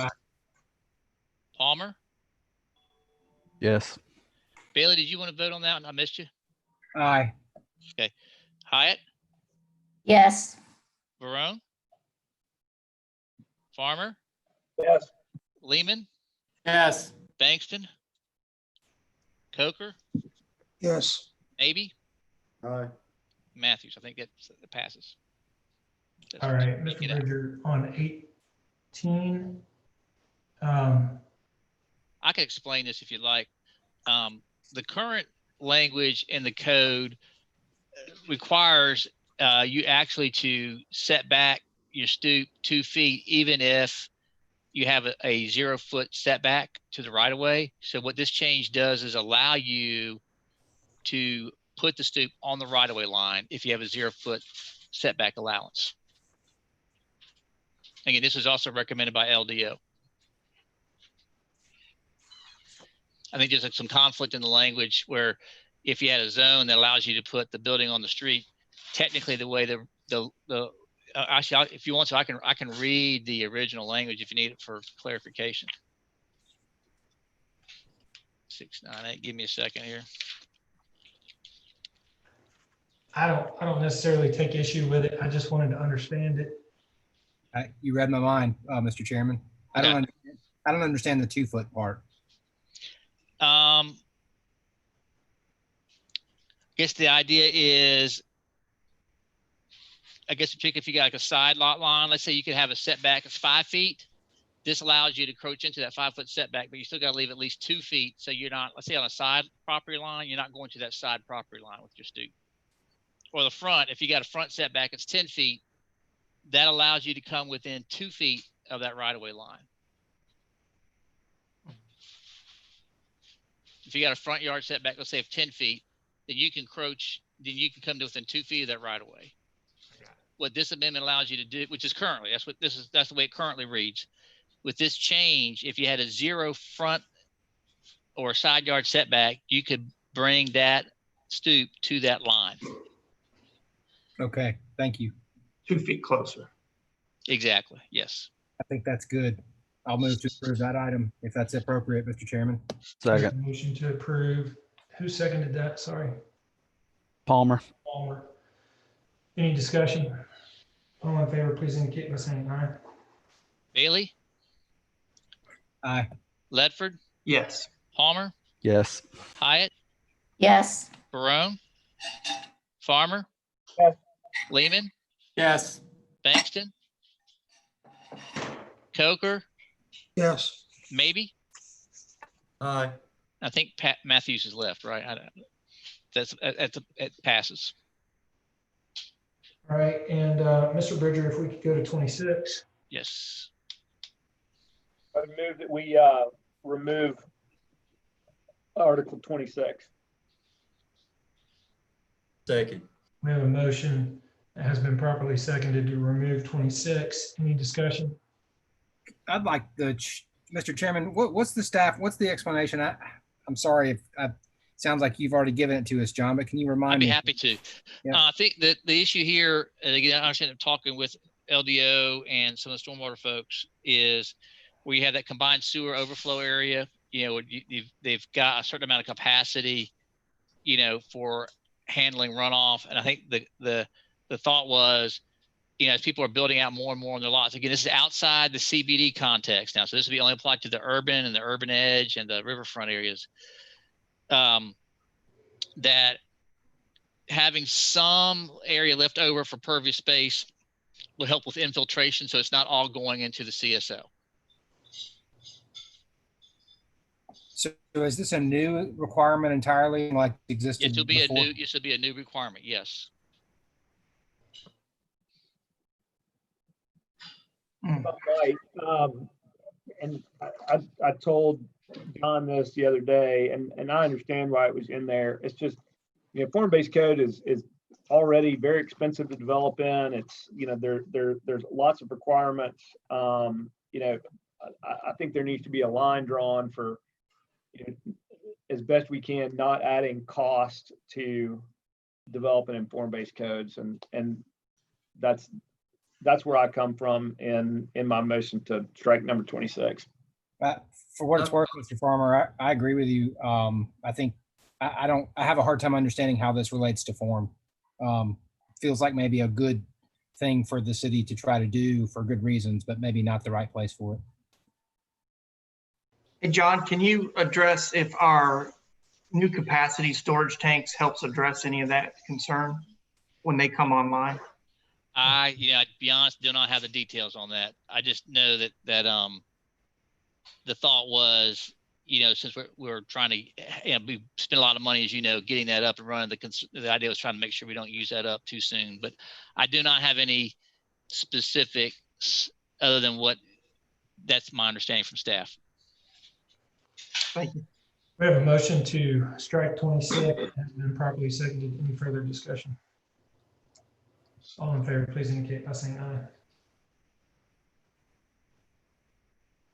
Okay. Bailey? Aye. Ledford? Yes. Palmer? Yes. Hyatt? Yes. Okay. Farmer? Yes. Lehman? Yes. Bankston? Coker? Yes. Yes. Maybe. Aye. Okay, passes. All right, thank you, everybody. We're finished with our form-based code edits. So, Mr. Chairman, Mr. Bailey. I recognize it won't make a difference, but I would like to change my vote, and I'm not sure what the procedure is for it. I had to step out and came back in and voted really quickly on item 17. And so maybe more than anything else, I would like to say, I do think occupied, if it's the right one, that's the one about occupied second floors. I do think that occupied second floors actually do affect form. I think a lot of the form-based code is about the quality of the public realm. And for example, transparent glazing on the ground floor is really important to the quality of the public realm because you can see in and out. And I think the second stories are really important that they not be fake, because I think having people occupy those spaces helps affect and improve the quality of the public realm just one story below. So I don't support removing that, and I voted in favor of it, but I thought it might be helpful just to share that opinion with the rest of the commission. What's so funny about you saying that is when you came back in and you voted to support it, I almost stopped you and said, I don't think you mean to be voting that way. Thank you, Mr. Chairman. Yeah, I had to step out for a second and should have given it more time. Thank you, Mr. Bailey. I appreciate that. All right, next item on the agenda is we do have time on our agenda for public comment on non-agenda items. And Karen, is there any? We did have a gentleman who wished to speak, but he has left the meeting. So no, we don't have anyone else registered to speak. Okay, fantastic. And can I get a motion to approve the Planning Commission meeting minutes of June 8th, 2020? So moved. Second. We have a motion and it has been properly seconded. Any discussion? All in favor, please indicate by saying aye. Mr. Bridger, wake up. Actually, I'm sorry. My bad. I'm sorry. I was texting. I get ready to text you something. I guess I'll just make a note before I take the vote. I guess we had that Chattanooga zoning ordinance feedback session. We'll try to make it very short. Just know we have that before we wrap up. Okay. All right. Let's do our vote. Sorry, guys. Bailey? Aye. Ledford? Yes. Palmer? Yes.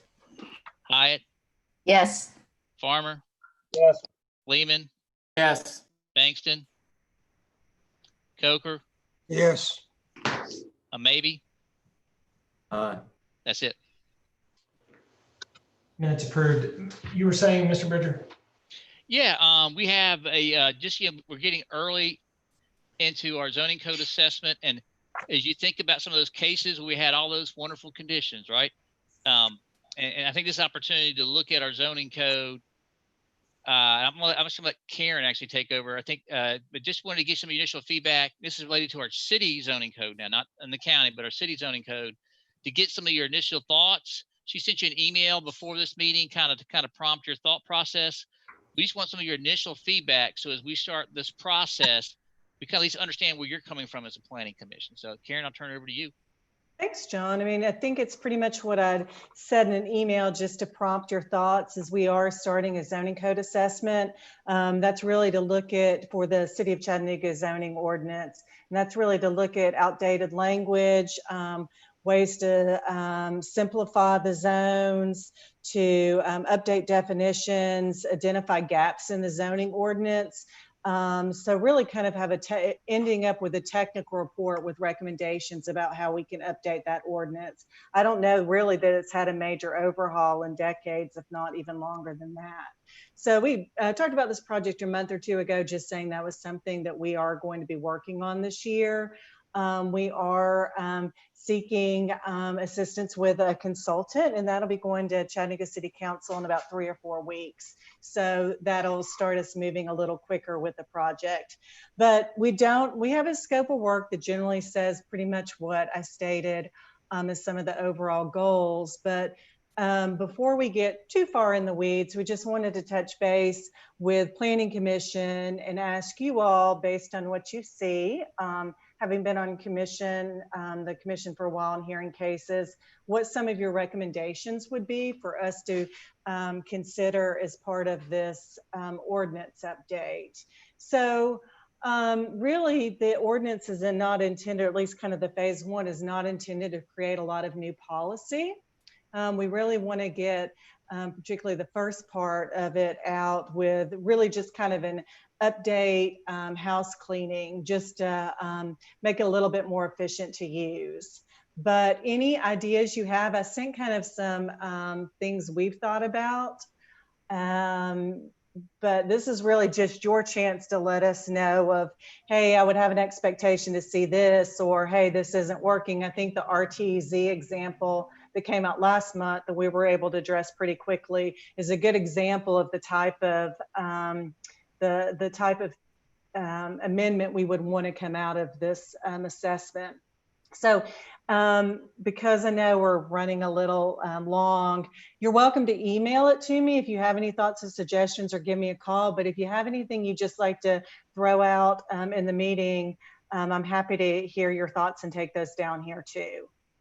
C2 and C5, Karen. Okay, and more specifically, just that they need an overhaul. They need a major overhaul, yeah. Okay. In today's example, maybe today's case, maybe being example with the C2, correct. The county, kind of the questions that came up there. C5 being limited, restrictive, and marketplace-driven modern day businesses. Yeah, we need to take a serious look at those 2 items. I know. Okay, thank you. That's where I'll go in the beginning. Okay, that's a great way to kick it off. Thank you. Anyone else? Improvements? Real quick, Karen. I mean, I think you gotta, and John and I've talked about this some as well, but people are living differently now. They're buying houses differently now than they ever have before. What we're building is different. They're smaller lots with more density and even some open space and that kind of thing. But I mean, I would also go back to where we did the housing study, a year ago or something, because there was some really good recommendations that came from that don't match a lot of our current code. And that's the City of Chattanooga housing study that about a year ago. We'll provide that to the consultants. Thank you. What about UGC? What about UGC? Well, what would you like to see, or is there a direction or some specifics, or just in general? I think the building separation piece is, yeah, it doesn't necessarily make sense. Okay. In my opinion, but that's just my opinion. And then,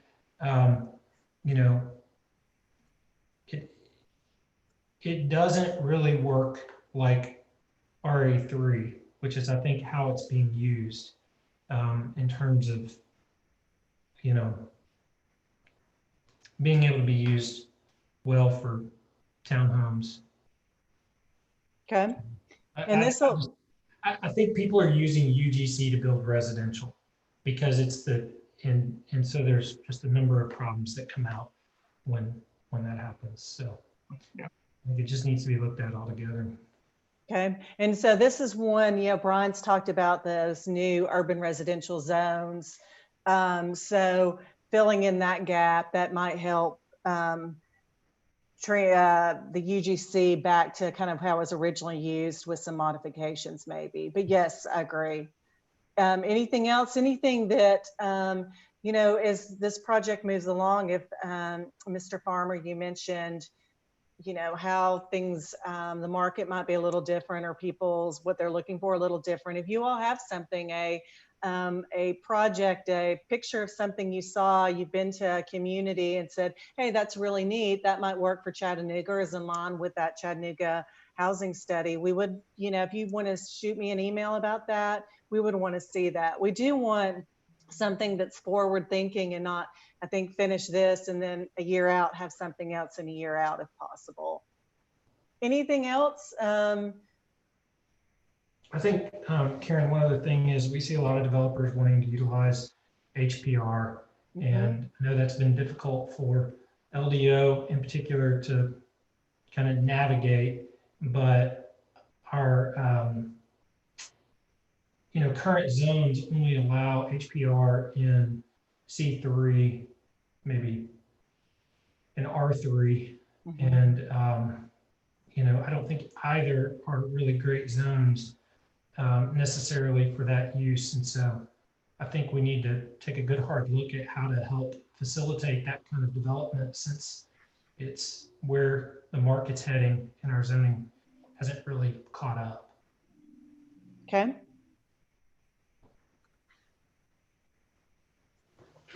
Anything else? Karen, yes, please. Karen, will you share, if anybody pipes in, will you share those questions with us to help spur the conversation?